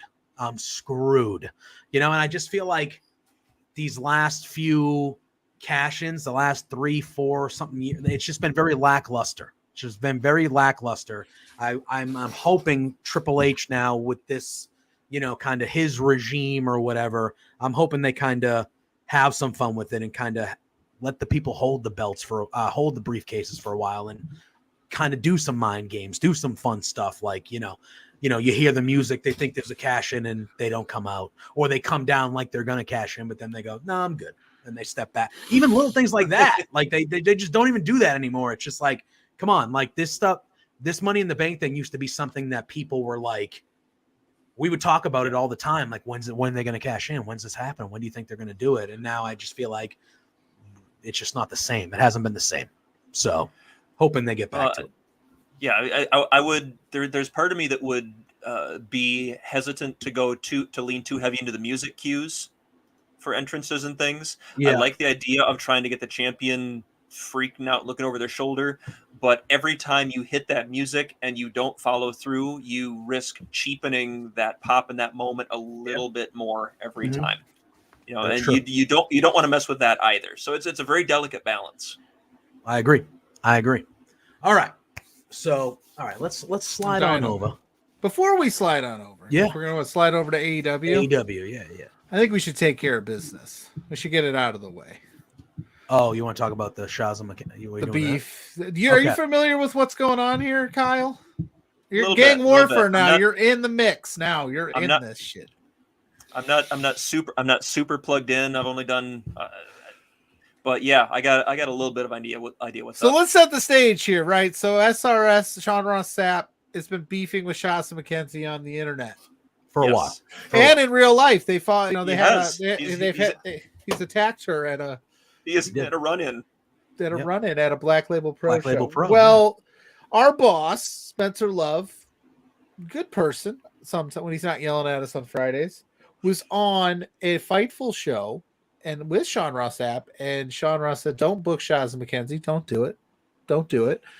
And Spencer agreed to not book Shazza McKenzie. And then he turns around and books Shazza McKenzie. Literally, within 24 hours of telling Sean Ross Sapp in his own home that he would not do that. So we had Sean Ross Sapp on to ask him how he felt about it. He was gracious enough to give us some time. He told us how he felt about it. Spencer tried to come on and, say smooth things over and throw people under the bus and say his piece and yada, yada, yada. Well, my boy over here, JPJ, if you go to our Patreon, it'll be up soon, had a little interview with Shazza McKenzie, and she got wind of what's been going on here at Love Wrestling. So she has graciously enough responded to Sean Ross Sapp. Now, again, we're just the messengers here. We're just the people delivering the message. We're not here to take sides. We're not honestly I had Shazza's a wonderful person. Wonderful person. That was my first time chatting with her. She was fantastic. I was looking forward to it. We did a little thing for the LPW show. So on our Patreon, she said, this has to be aired. So that'll be out over this weekend. I think maybe as early as tomorrow, but definitely this weekend. So go check that out. But before we were leaving, she was like, hey, SRS was on your show a couple weeks ago. Was he not? Angry at Spencer for booking me. And I said, that is I said, I wouldn't even say he was angry. He was like disappointed. Yeah. He was like, was the vibe I was getting. Yeah. And she was like, all right. She goes, do you care if I say something to Sean? And I went, well, I'm not going to tell you no. Absolutely not. Right? The floor is yours. And she said, all right. And she went in. She went in on Sean Ross Sapp, and we have it. We're going to show it again. Pluggo, I, and now because Kyle's here, we are the mess. We are not. We are just the messengers. Kyle had nothing to do with this. We are broadcast journalists. That's all we are. That's what I told Rich King earlier. That's all we are. But we're gonna play the clip, and then when we get back, we're gonna dive into some AEW. Oh, we are. It was good. But this is Shazza McKenzie. Okay. Sean Ross Sapp, you little bitch. You thought that you could stop me from getting booked? You want to mess with my money? Oh, no. Oh, no. You better watch your back, SRS, because I know exactly where you're going to be all the time. And I've got a car. I don't know if you know that, but I've got a car. So I can just drive on down to any convention or any show, or even just like your house, maybe. And when you least expect it, that's when I'm going to attack. And even if there is no crowd, they're going to go way more wild than they did for you.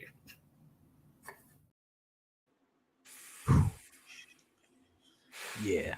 All right. Woo, well, shots have been fired. Shots have been fired. First of all, she says she's going to his house.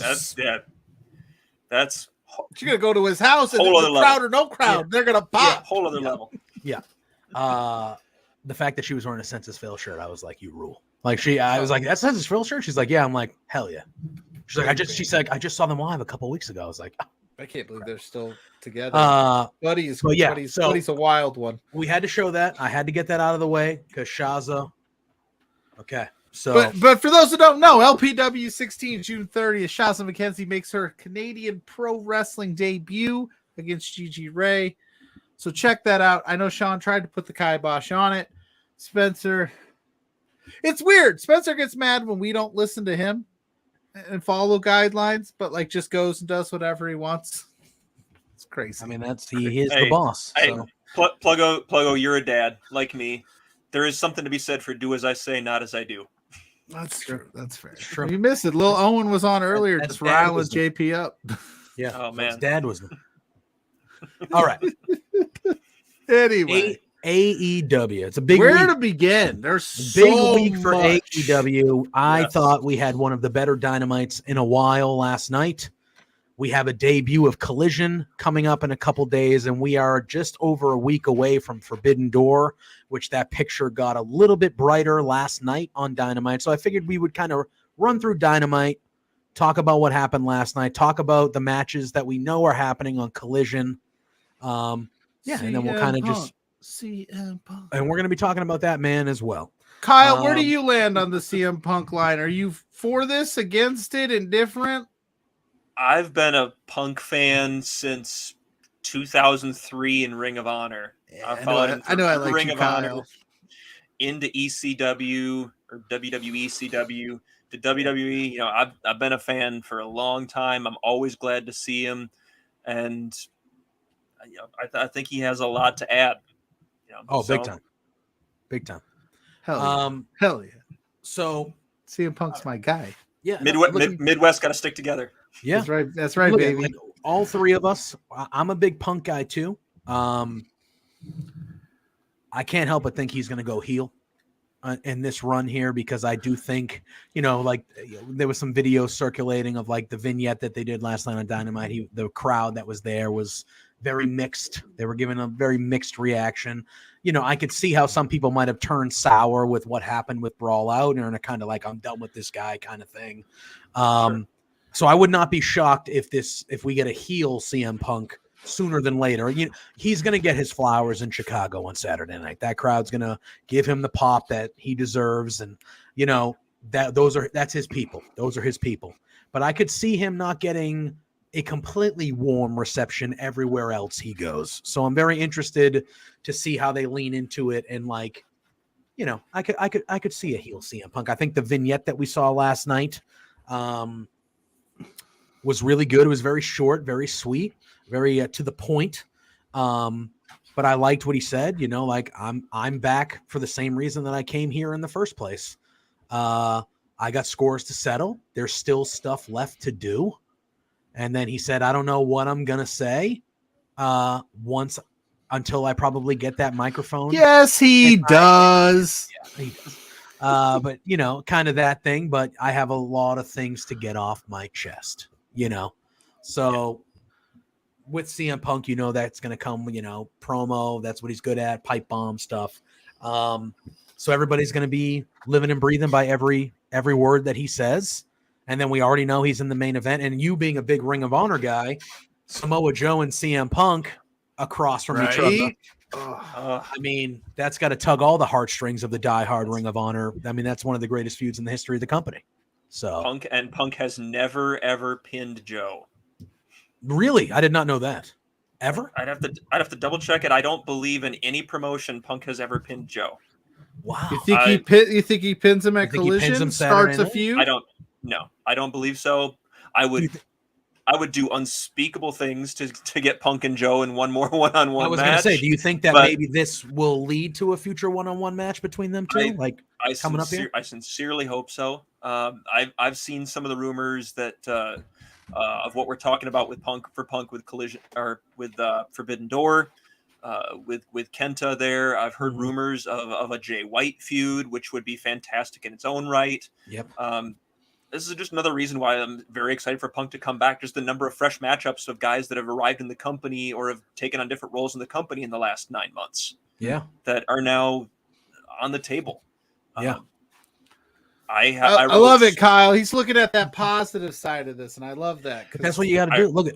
I woke up this morning after Dynamite last night after seeing that vignette, and I just went, all right, I'm back. I'm all in. Let's do some. The CM Punk is back. I want to see this. I don't care how it goes because he's just that big in my life as a professional wrestling fan. The whole I don't know what I'm going to say until I get the microphone was obviously giving me big Roddy Piper vibes, which given what we know of Punk and how he grew up as a fan, obviously that's the case. Yeah.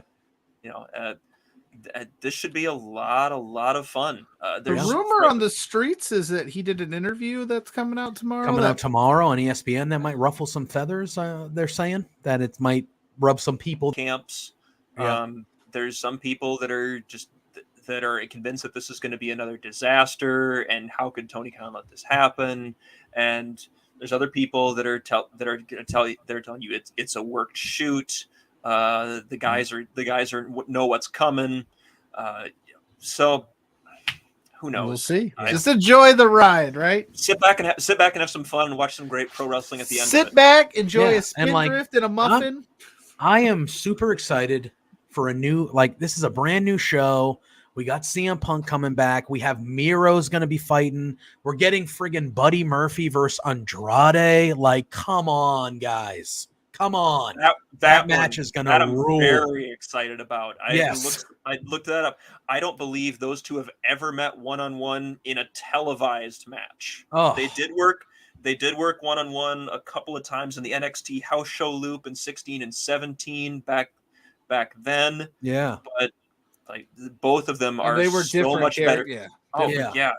You're talking 6-7 years, and how much better both have gotten in that time. And this is going to be fantastic. It's going to be great. It's going to be great. It's a new show. It's more wrestling, more top. AEW is going to try to knock it out of the park with Collision. They want it to be on the same level as they view Dynamite.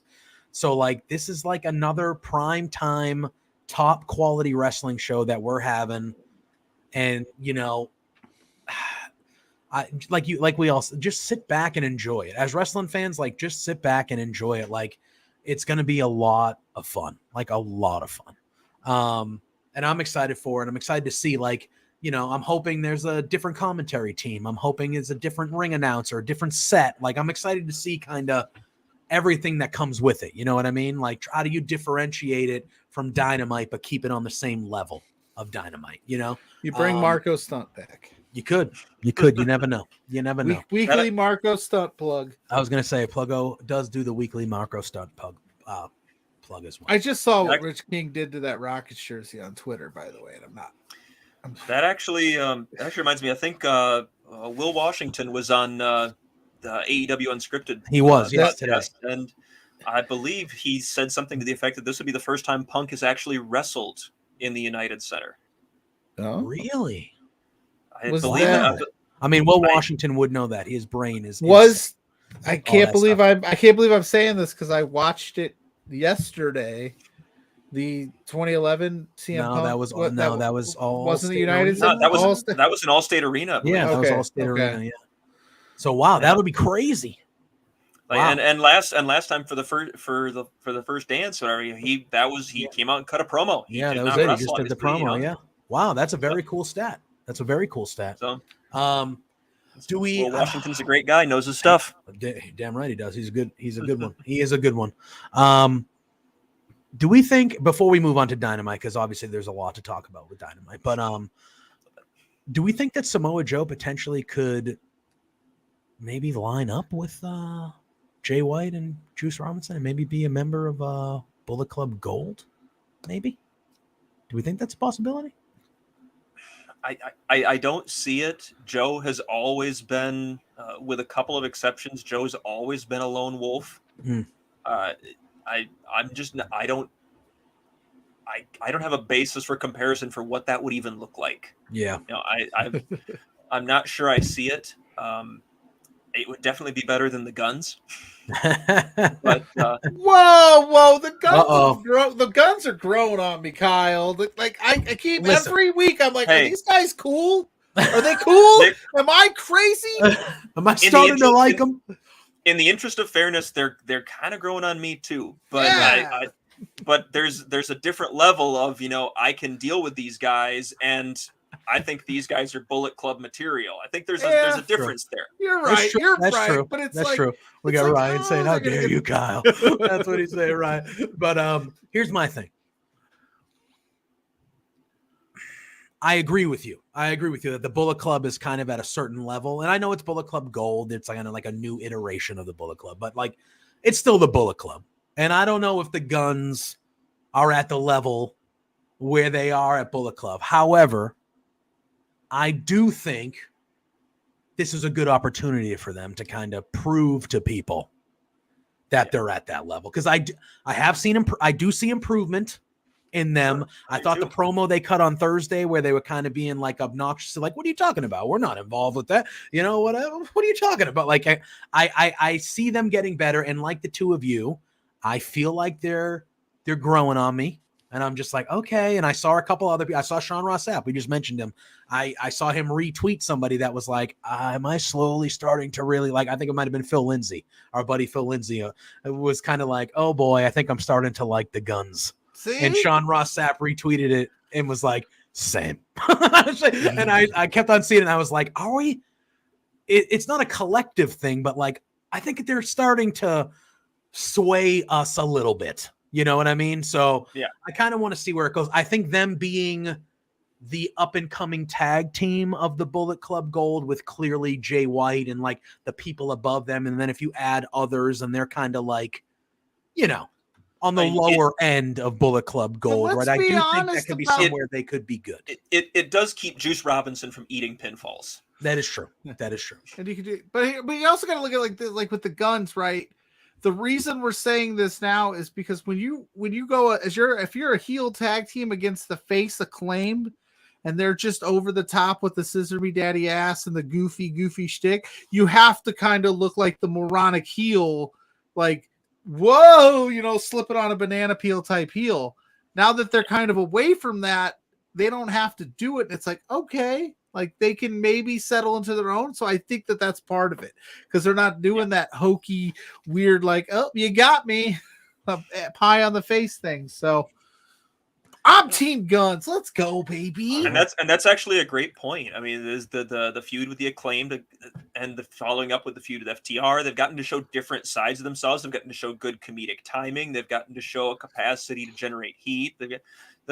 They've shown a lot of different aspects of their game, and they're definitely growing, like you said, JP. Like there is levels to this shit. You're right. Yeah. At the end of the day. Yeah. I mean, yeah. All that aside, you're right. There are levels of shit. Yeah. Well, you want to talk about the tippity top level? MJF and Adam Cole. That's good Lord. That match that they had last night was, in my opinion, I thought everything about it was perfect. I thought it was. I loved the finish. I know that was kind of, you know, as wrestling it is, everything's divisive, but that was kind of, you know, people were like, on it. I loved the finish. I loved the ref bump. I loved the originality in the ref bump with MJF trying to pull the Eddie Guerrero, but the ref gets up and falls the wrong way. And Adam Cole's like, all right. And Adam Cole ends up using the belt. Like, I loved it all. The match itself, like before all that happened, they had an all-time. That was an all-time TV. That's an all-time match anyway, but that was such a classic match. Easily Adam Cole's best performance in AEW, far and away. And after everything in the comeback, like that was what I think we all needed to see to be like, okay, Adam Cole is healthy. He's back. This is Adam Cole. Because I do believe, and I've been saying it for a little while on this show, I do believe that down the line, Adam Cole is the guy that's taking that belt off MJF. That's what I believe. Okay. That's what I believe. And I think last night was a perfect way of how to kind of do that, because it was an eliminator match, which means that Adam had to win the match to get a future title shot.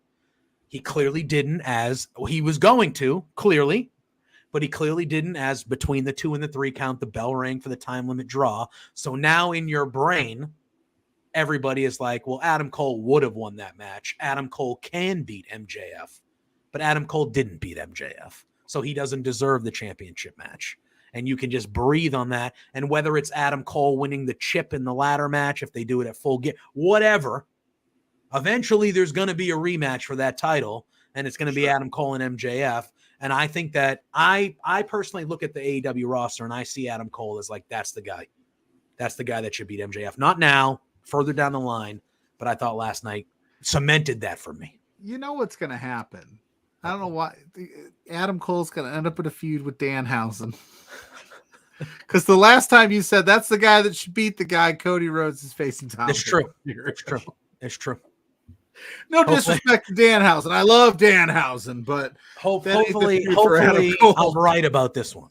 But I've been saying it for a little. I've been saying it for a little bit. But that man, Kyle, I'll let you go. That match was MJF puts on these performances all the time. When it's a big money match, the dude answers the bell every time. He's one of the best wrestlers on the planet, and he had one of the other best wrestlers on the planet in there with them, and that was a magical match last night. That was so good. Yeah, just fantastic bell to bell. Shout out to Bryce Remsburg, the official, who even dating back to his days in Chikara years ago. Just impeccable comedic timing, great official, great personality. Even little stuff like MJF with a hair pull on Cole going into the ropes or something like that. And you can hear in Remsburg's voice the audacity of, you are doing that right in front of me. Yeah. And the pratfall, he added a lot to that match as well. Oh yeah. But obviously the lion's share should obviously go to MJF and Cole, who delivered just an absolute all-timer. I have seen some complaints about the time limit draw in that you didn't have the countdown. And to their defense, the company does seem kind of selective about when they do that. A different so that in that sense there might be a point, but even that being said, if you start counting it down, then people are going to complain that, well, you telegraphed it by talking about the countdown. Yep. So in that sense, you're not going to win. Somebody's going to complain either way. I loved what we did with Cole countering so many of his big shenanigans. The diamond ring Bryce grabbed. His big moves Cole countered. The Eddie Guerrero didn't work. And Cole had no compunctions about using the belt like Jungle Boy did. 100%. So what's going to be fun about this when they meet again is how MJF's strategy evolves from this, because you're going to see him find new ways to try to integrate these same old tricks. You're going to see Cole finding new ways. It's going to be great to watch how they grow. Yeah, I agree. And I obviously what happened after the match too, where Cole grows and grabs the mic and he says 5 more minutes. And the crowd is losing it, and MJF is just like, no. He's just like, I'll make it look like I'm gonna, but I'm sliding out. But this is one of those things where, MJF is the heel, but that's what I would have done. Why do you deserve 5 more minutes? You just had 30 to try to beat me, and you couldn't do it. What is that gain? What do I gain from giving you 5 more minutes? Yeah, again, ROH guy. I go back to Joe and Punk during their feud. After the second match, after the second hour draw, Punk cut a promo after the match. I know I can beat you. Give me no time limit. I know I can beat you. Give me one more shot. And Joe's response was basically, the job is to beat me, not survive me. Yeah. Same thing. And I loved everything about it. I thought it was just, and I wasn't expecting them to open the show with that. I had assumed that would main event. And once I heard Adam Cole's music to open the show, I was like, okay, here we go. Do this. And it delivered. It delivered big time. And it set the tone for the whole night. And it was a big night. Like, that obviously was, in my opinion, the standout part of the night, because it was the best part of the night. But it was a big night. We had multiple Forbidden Door. And you just felt bad for everybody else on the card, because you're like, how do you follow that? Literally. It's like when Hangman and Danielson did the 60-minute thing. It's like, good luck following that. Like, I know you guys are going to kill it, but damn, that match ruled. It was so good. I want more of this, just overall, to put a bow on that. I just want more Adam Cole, MJF. I want to, like you said, I want to see this thing grow to, like, I want to see like just Adam Cole lose his shit and just be like, give me the match. Like, I don't care, but go completely off the rails with it. Cause like an MJF just stay cool as cucumber the whole time. Be like, I gave you 30, man. I gave you 30 and you didn't get it done. Yeah, that should be his sticking point for the next like month or two. Oh, I loved it. We then had, for the first time ever, I mean, it started with the Sammy Guevara promo, where, they're clearly trying to make him a white, it feels like a white meat baby face here again. And the crowd's coming along, but it's still kind of, they're still like, we don't want to fully cheer for you yet, but you're all right. Congrats. It's like, we know you're a good wrestler. Yeah, but we know you're good in the ring. You're having a kid. Congrats. But like, you're still a dick. Yeah. We know you're still a dick. So they're just kind of like, but it led to Darby coming out, Darby doing the, hey, me and Sting view each other as equals. Like, you proved how good you are in that 4-way. Like, it seems like these people are starting to like you again, I think he said, or love you again. Like, when are you going to leave Jericho and kind of reach your full potential kind of thing? And then it turns into Jericho coming out. And then what it led to, and I'm glad Shivani mentioned it, what it led to was we saw the first ever time that Chris Jericho and Sting, with all their history, all their years in professional wrestling, that was the first ever time they were face-to-face with each other in a wrestling ring. And I think we're going to probably get the first ever time that they wrestle. And that's crazy when you think about it. Sting's been doing this for what, 40 years almost? Jericho's in his 30s, in the third decade of his career. They both were in WCW together. Like, that's crazy. But Jericho was buried the whole time. Jericho was a low card comedy heel in WCW at that point. Yeah. And he was hilarious. He was fantastic at it. But obviously he was capable of so much more. Sting was too busy taking on 38 members of the NWO. Yeah. Or putting on red face paint so he looked like I'm not even sure I want to finish that sentence. But yeah, the Wolfpack paint was not a good look or choice for Sting. That was had a banger theme. I'm trying to forget about that. Song. Fantastic. It's funny. If you talk about Sting's career, just in general, like the Wolfpack stuff, kind of like it's like at the back burner of all the things, because I think people are just like, we just like to forget that as much as we can. But you gotta mention it. Like, it gets mentioned after Joker TNA Sting stuff. Is that true? He was in TNA for a long time. Yeah, but that's what I'm saying. Like, anyway, the Sting career's arc is like, we're just not gonna talk about that. No. So we then get Sonata. So Sonata says that he's doing an open challenge for the IWGP Heavyweight Championship. And everyone's like, oh, dang, all right, that's pretty cool. And we find out later on in the evening that Jungle Boy accepts the challenge. So we had another match added to Forbidden Door. So it's Sonata defending the IWGP Heavyweight Championship against Jungle Boy, which should be a very, very good match. But I thought what was funny in particular was Jungle Boy asked Hook if he could join him at ring. Jungle Boy is going to turn on Hook here. I'm going to be soon. All right, this is what's happening. I'm going to be irate. And how I Jungle Boy for a little bit now has been saying, this year I'm winning singles gold. He's been saying it since the beginning of the year. This is the year I'm winning singles gold. He lost the 4-way at the champion to get the AEW World Heavyweight Championship. I would assume he's going to lose this match when he's trying to get the IWGP Championship. I could see him then maybe going to fight for the TNT title or the international title and losing. And the whole time, his boy, he called him his best friend last night. You've been my best friend, Hook. Isn't that crazy, though? That was such a weird line. All his other friends left him.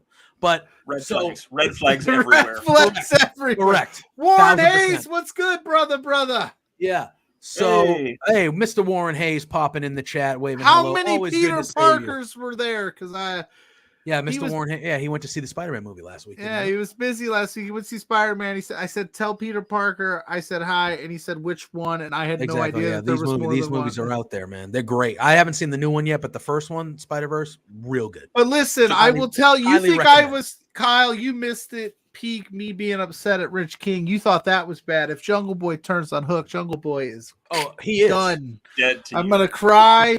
I'm gonna throw up because I love me some Hook. But when he said you're my best friend, it's like, bro, you literally like 2 weeks became ago, friends. Yeah, you just became friends. Like, but I get quick connections and all, like that happens, like best friends at first sight and all. But come on, bro, you were just chumming it up with a dinosaur for like the last 6 years. I know he turned on you. You're just gonna jump right back into a relationship with a new guy that you don't even really know and doesn't really say a lot. Like, I love Hook, don't get me wrong, but you got to learn to love yourself. Yeah, you got to take some time for you, Jungle Boy. You got to find the inner Jack Perry. Oh, he's going to find the inner Jack Perry. Instead, you're looking for the inner Jack Perry in all the wrong places. Well, what's going to happen is he's going to lose out on winning all this singles goal, and he's going to look at his best friend and go, "Oh, he has a belt," and he's going to turn. But does he have a belt that? It's a championship. He defends it. It's not recognized by the company, though, as an official title. They have FTW championship matches. They're sanctioned matches by definition. I think that means they recognize it. Yeah, but they that's should. That's where I think this goes. I would not be shocked. I mean, I expect Sonata to win, so I'm not going to be shocked if Sonata wins. But I wouldn't be shocked if Jungle Boy, something happens and he blames Hook or starts to get like, maybe he bumps into Hook during the match and he loses, whatever. But something's going to happen during that match that I think will have Jungle Boy being like, if you weren't out there, I might have won that match. Just get some, animosity in the. But it's happening. And guess what? It's happening. That's a you problem, Jungle Boy. Like the Jungle Boy that we all love and know, the theme song and all of it, that's going away soon. Because once he does turn heel, I'm sorry. That theme song is great. I love that theme song. That needs to go away until he turns babyface down the line again. Wait, new theme song, new look. I don't know, man. Like you said, Kyle, there's just red flag central with Jungle Boy these last couple weeks where it's happening. It's happening. Yeah. The fact that those two don't have a Head and Shoulders commercial still blows my mind. This is going to be, like you say, it's going to be Sonata's to win. I haven't loved his title reign so far, but I don't see Jack Perry taking the IWGP Heavyweight title. The match should be fantastic, though. So can I pose this question to you two? I know we're getting deep into it here, but like if they keep doing these Forbidden Door shows every year, so we're at Forbidden Door 2, at some point somebody's going to have to win an IWGP World Heavyweight Championship or an AEW, it's going to have to be a title. It's going to have to happen, right? Or we're just all going to default to like, oh yeah, the match is going to be cool, but we know he ain't winning. Yeah. They're going to have to do that at some point. Think Jack Perry's probably not the guy. No.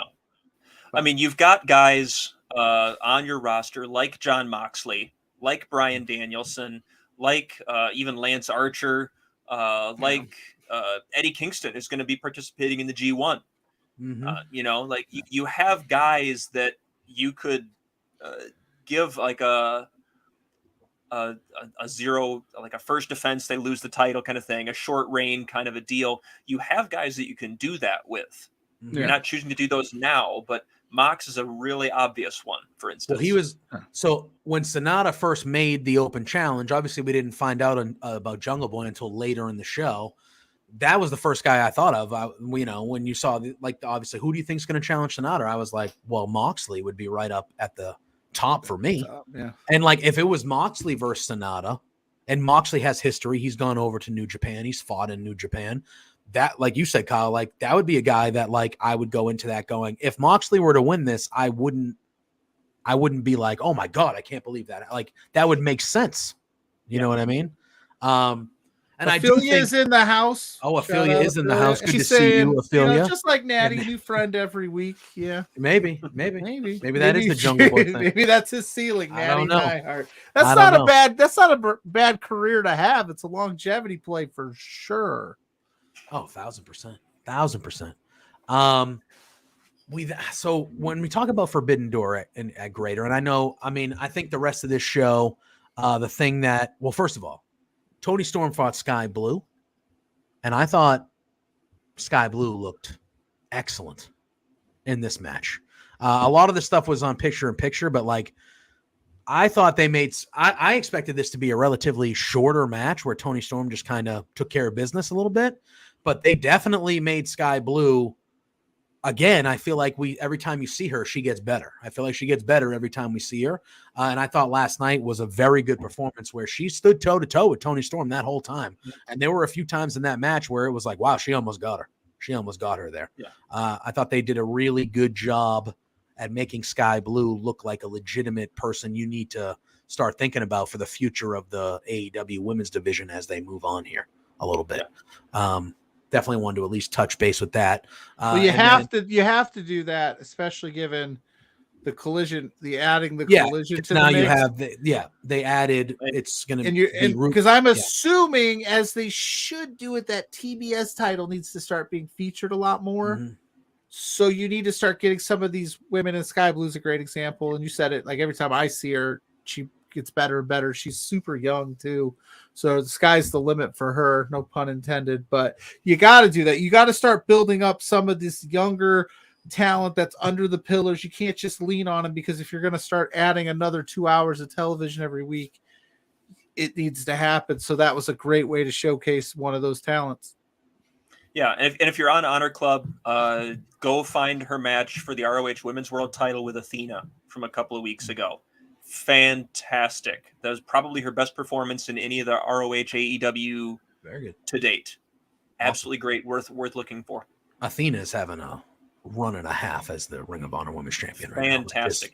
Right, unbelievable stuff. Ian Riccaboni and Caprice Coleman are comparing her run to Samoa Joe's title run, in that she's just seems like she can just do whatever she wants, and it's just going to work because she's just on that kind of a roll. Yeah. Well, she's the one I had pegged to beat Jade. Yeah. And they brought her in, so I'm glad that they at least gave her, the ROH title run, because it was like, don't waste Athena, please. So that's awesome. It's been fabulous. I love getting to watch her every week on ROH. Yeah, she's really doing some really, really, really good stuff with that. Then you had the main event of the evening, and this was a doozy as well, as you expected it to be. It was the BCC Moxley, Wheeler Yuta, and Claudio Castagnoli against the Hung Bucks, Hangman Adam Page and the Young Bucks. Best name ever. This match was insane, basically from the jump, just a brawl. Really, really good stuff. I love this match a lot.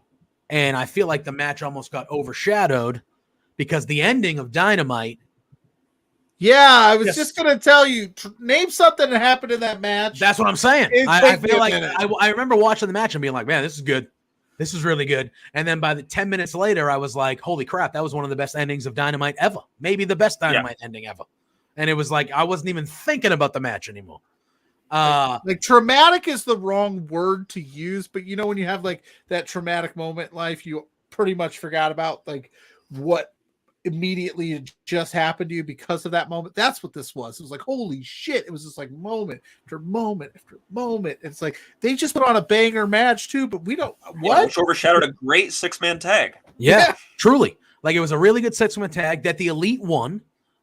They won with Hangman hit a buckshot lariat and got the victory. So the Elite did get the victory. But after that, the Blackpool Combat Club gets back in the ring. They start attacking. They're brawling. Then all of a sudden, Eddie Kingston returns, which thank God. I missed Eddie Kingston. Yes. And I know he's on what a finish to the show. But like Eddie Kingston returns. He's in there. Him and Moxley have the square off where they kind of look at each other. They don't really touch, but they kind of look at each other and they're like, we used to be friends, but you're kind of an asshole now, but I'm still cool. And they're kind of looking at each other, which was awesome. Then, Eddie and Claudio have so much history. And I think at one point, Eddie promised Mox he wouldn't go after Claudio in AEW. There you go. And now he's going after Claudio in AEW, even as part of this coming out to attack the BCC. So now you've got Mox and Eddie, who are longtime friends, and now you've got them going at it. And Eddie's going to hate Claudio until they're both in the ground. Yeah. So, yeah. If I was sitting across from him at dinner, I'd stab him with a fork. Yeah, and then we got Warren Hayes coming in all caps. What a finish to the show! Warren Hayes does an AEW Dynamite recap that he releases on Thursdays, usually just right shortly before we go on live. I listen to it every week. It's usually my Friday commute. Listen, but I look forward to hearing what he thought about the ending of Dynamite on his recap, because then you get Takeshita comes out then. So now it's Takeshita. So Takeshita comes out. He attacks Kingston. Then him and Omega go at it. Stop real quick though. How I don't want to. What's the word I'm looking for? How far did it move when you were like, "Ooh, Takeshita Kingston, give me that"? Oh yeah, all day. And then they have him and Omega, which I want to see that one-on-one match equally as Omega and Takeshita. Yes, all day. Give it to me. Just give it to me all day. I will not complain ever. So then they start taking each other out, and then Kenny Omega's setting up Takeshita for a V trigger. He hits the V trigger, and then right after, Will Ospreay. Old sweatpants, a t-shirt on. Yeah, that's right. Just came from the Bruv. gym. Bruv. What up, bruv? But he super kicks Omega, and he basically just beats the shit out of Omega and that to end the show. That crowd was it. losing their mind, as they should, because that whole ending sequence was, it might be, and I know it's recency bias, it might be the best ending to Dynamite ever. Like, it was just, there was just stuff going on the whole time, and it ends with Ospreay, and then even, so he does his posing and all stuff like that, and then even as it's still rolling and going off the air, he hits his hidden blade, the back elbow across Omega, right as the show's going off the air. Holy moly, man! That he used to concuss Ibushi at Wrestle Kingdom a few years ago. So just like, my God, just the insanity of the end of that show. Can I just hype you up for Forbidden Door? And we still got a whole nother Dynamite. We have a collision, a Dynamite, and another collision before we even get to Forbidden Door. This Forbidden Door card, everybody's like, oh, they did the same thing last year, and I can't believe people didn't pick up on it, where it was like, they haven't put this card together yet. Show's in like 2 weeks. Like, what are you going to do? And then Tony's like, boop, watch this. Nuts. Everything is setting up, falling into place nicely. I was literally still typing, oh crap, it's Eddie Kingston, as I was live tweeting the show. And then boom, here comes Takeshita. Boom, here comes Ospreay. I couldn't keep up. My Twitter fingers were hurting that day. I had to ice them down. Oh, man. Yeah, I didn't even get to watch it live. I just had to stay off Twitter. I was putting my kids to bed at that point, and so it's summer, so they're going crazy. But but oh my gosh, just unbelievable. I don't know how you can not be excited about this at this point, because oh my goodness, even MJF and Tanahashi, which we skipped over a little bit, setting up MJF and Tanahashi.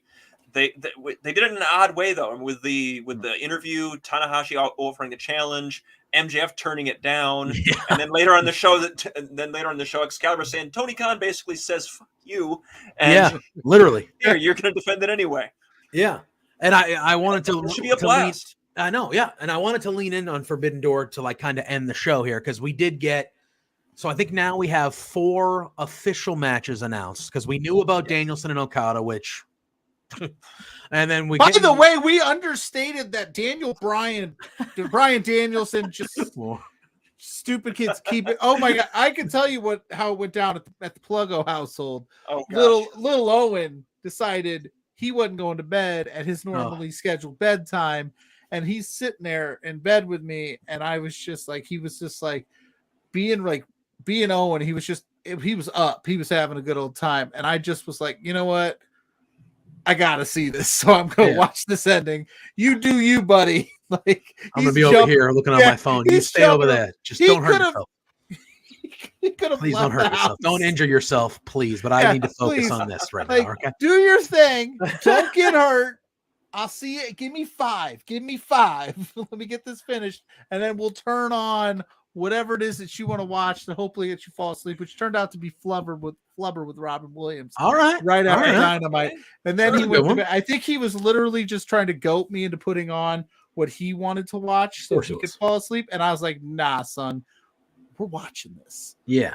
So you had Danielson just sitting there with that smirk on his face, just the commentary, just like the whole time. Didn't get involved. I loved it. I love it. So you got him and Okada, which we've known about for a little bit. We have the rematch with Omega and Ospreay for the IWGP US title.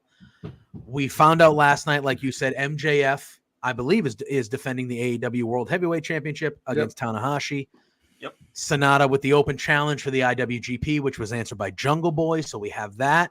They teased, which might be the match I would be looking forward to the most. They teased Orange Cassidy and Zack Sabre Jr., which I think would be a lot of fun, which I'm hoping they do that. And then obviously, wait, you mean that wrestler that just keeps his hands in his pockets? Come on. Yeah, arguably one of, if not. Come on, man. He needs to. Orange Cassidy is in the wrestler comedy act, bro. That's wrestler of the year discussion. He's been so good here.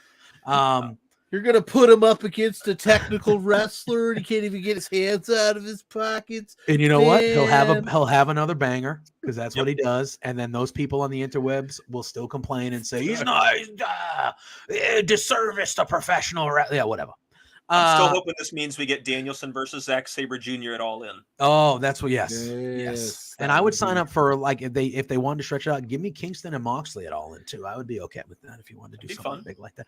And so you get that tease, and then Daniel Garcia also kind of showed up in that segment, which I don't know if they would do triple threat, but he mentioned Shibata, and they're having a tag match next week on Dynamite.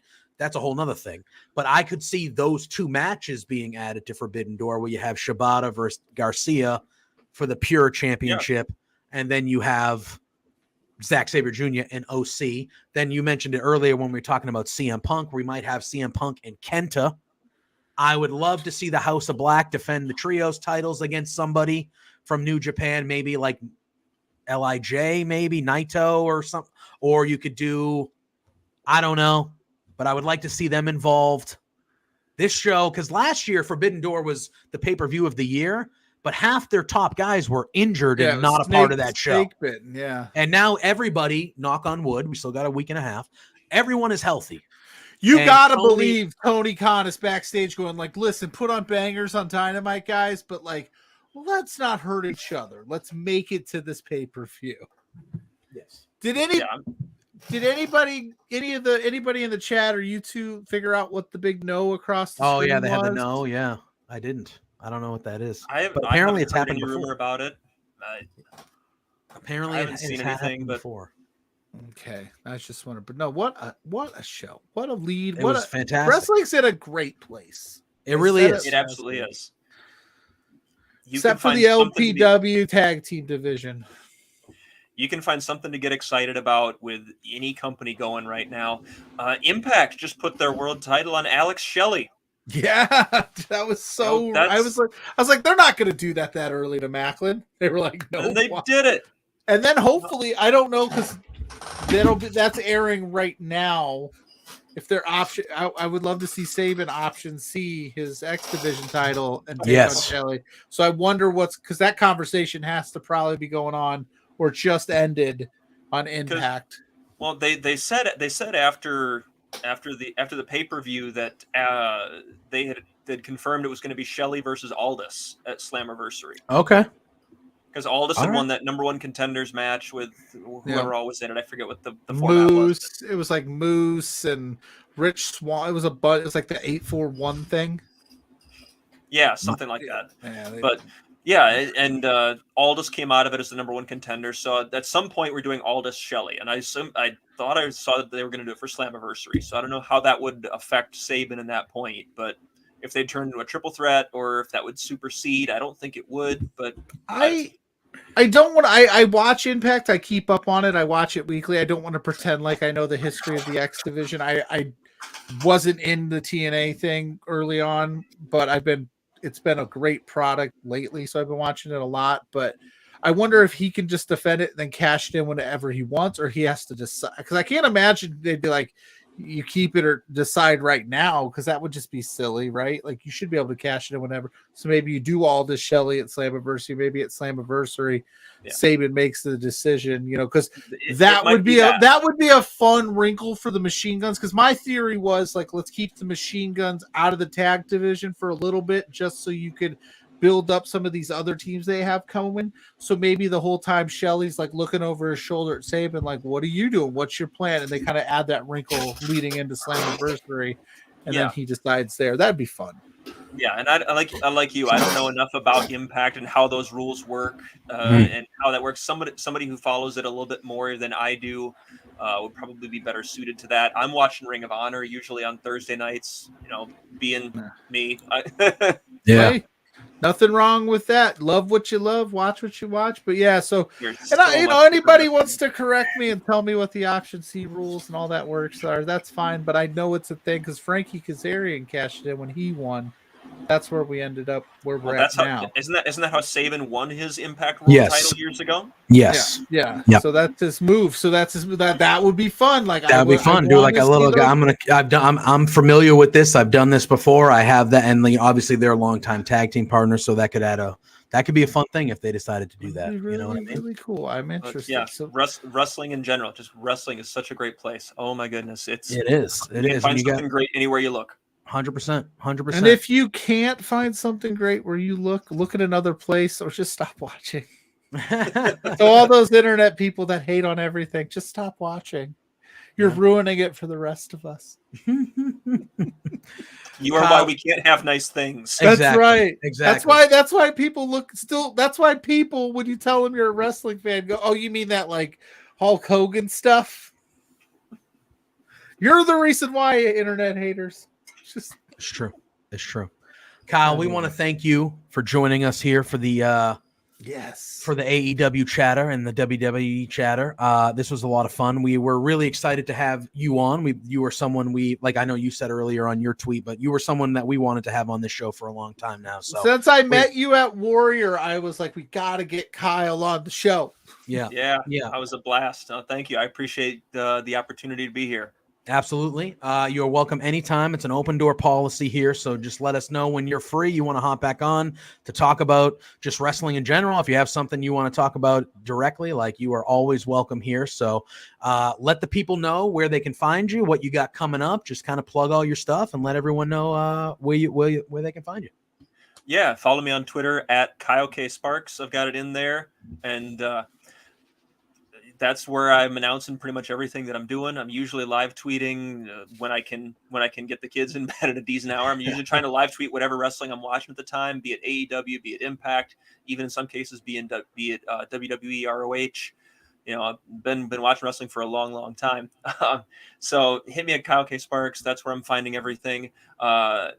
I am still in talks, trying to figure out what the plan is going to be moving forward with our Ring of Honor coverage and myself and Kylie Fuller. We're figuring out what that's going to look like moving forward. She's obviously very, very busy with everything she does with Fightful, Overbooked, and all her real life entanglements and whatnot. But yeah, anything I'm doing is going to be there. Awesome. Love it. Love it. So go give Kyle a follow, support him. He does good things. After the show, Kyle, I'll school you up on what to do how to live tweet with kids. Yeah. We can chat. I don't want to put that on the air because I've already. Yeah, we can chat. We can chat for a few minutes after we do our little outro here. So he can teach you the tricks. He can teach you the tricks. Yeah, I'll teach you the tricks of the Pluggo clearly a master by just not paying attention to his children so he can watch wrestling. Oh no, the mistake I made was inviting them into the wrestling world. But now he just kicks the crap out of me. How old are the kids, Kyle? 11 and 7. Are they wrestling fans? Not as much. No, okay. I haven't. Did you try to get them into it, or is it just you wanted them to do their natural thing? I haven't really tried so far. I'm just I kind of want them to do their thing, and if they hop in, then great. Yeah. I feel like that's the way to go. Kyle's a good dad. I'm like, what? Sit down and watch this, man. You're supposed to love this. This guy, you like him. Of my 4 kids, Owen is the youngest. Yeah, he seems to be into it. He likes Bobby Lashley. Seems to be into it. The other one's my oldest humors me. He'll sit down and he'll watch a big pay-per-view with me, or he'll go to a local indie show once in a while with me, because he just likes hanging out with his cool ass dad. But I don't think he loves it. Owen loves it. Owen's like, Dad, check out this new move I've been working on. And I'm like, ow, that's my shoulder. Stop. Quit it. That's not, you're supposed to protect your partner in the ring, bro. I feel like I'm taking abuse here. Unbelievable. But anyway, should I plug our stuff so that do we the can thing. Get out of here? Do the thing. Well, you can find me at Pluggo _ on Twitter, at Pluggo Loves Wrestling on all the other social medias. That's Facebook, Instagram, TikTok, all that fun stuff. You can find our show page at B2Beards. That's at B2Beards on all social media platforms. You can find all of our up-to-date show announcements. We got a big one next week. You won't want to miss out. I'm super stoked that we got this guy. I can't believe he's available. He's super busy. So stay tuned to our socials. You won't want to miss that. It's ahead of that beautiful Quizplex with Zach next week. He's still working out all the kinks on that. So stay tuned to that as well. You can find me Sunday morning. I think we're doing it Sunday morning early, so we'll be out of the way for the Firmly AEW chatter after Collision. Me and Blair Pacheco of Graymaker Pod doing 4 Exposure, where we talk about anything and everything that is independent wrestling. So you'll see me here Sunday morning as well. And who knows where else I'll be, but that's where you need to be. And like and subscribe at Love Wrestling CA. Give us a follow. We're doing big things. We got LPW at the end of the month, and who knows what else is coming up. I know there's some interviews coming up with Spencer. He's got some things working. Zach's got some things working. Stay tuned. It's the place to be, baby. Place to be. Yeah. You can find me at JPJ Loves Wrestling on both Twitter and on Twitch. You can find me here every Thursday, 8 p.m. with my boy Pluggo here for Between Two Beards. This Sunday, 10 a.m., you can catch Drew Nicholas, Big Money Drew, and myself doing Firmly AEW, where we'll be recapping not only Dynamite from last night, but we'll have a brand new show to recap. Collision. We'll be doing that Sunday morning at 10 a.m. Eastern Standard Time. But like Pluggo I got to get up early Sunday. Yeah, you do. You do. Sorry, bud. Sorry, bud. Fine. But yes, but like Pluggo said, give us a subscribe, youtube.com/LoveWrestlingCA, over on the twitch.tv/LoveWrestlingCA. Give a thumbs up on this video. That means a lot to the algorithm. Hit that bell for notifications so you get reminded whenever Love Wrestling's dropping some new fun stuff on the YouTubes. We appreciate everybody in the chat tonight for saying hello, Mr. Warren Hayes, Ophelia, Colpito, you know the crew. Shout out to Shaza for her time. Shout out to, I guess, Rich King for his. Yeah, Rich King popped on earlier to torture Pluggo, so we thank him. We thank Shaza for the promo, but more importantly, we thank Kyle for joining us. We will have Kyle on again, absolutely. If he doesn't come back on this show, I'm going to consider it a crime. Yeah, I agree. But you know the drill. I'll make it back. Absolutely, absolutely. But you know the drill. Until next time, Pluggo, Kyle, and myself. Peace out, guys. Rich King sucks. Wow. Hey there, Pluggo and JPJ. It's Trent's mom, Sue, and I have a bone to pick with you. So, I understand that you guys are being real idiots and spending your entire monthly budget. You've got to be kidding me. This is not the way to be when you're trying to run a business. Your boss, Spencer, is really pissed off at you. I'm pissed off at you. You have some nerve. You know, get a grip.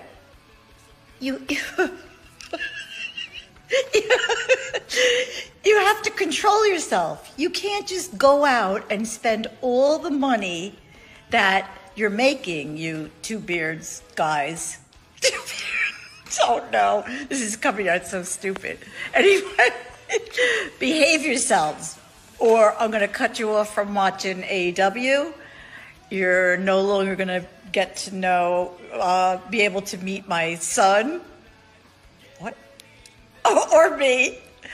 I'm sorry, this is like, I don't know. Anyway. Thanks so much for being fans. Watch yourselves.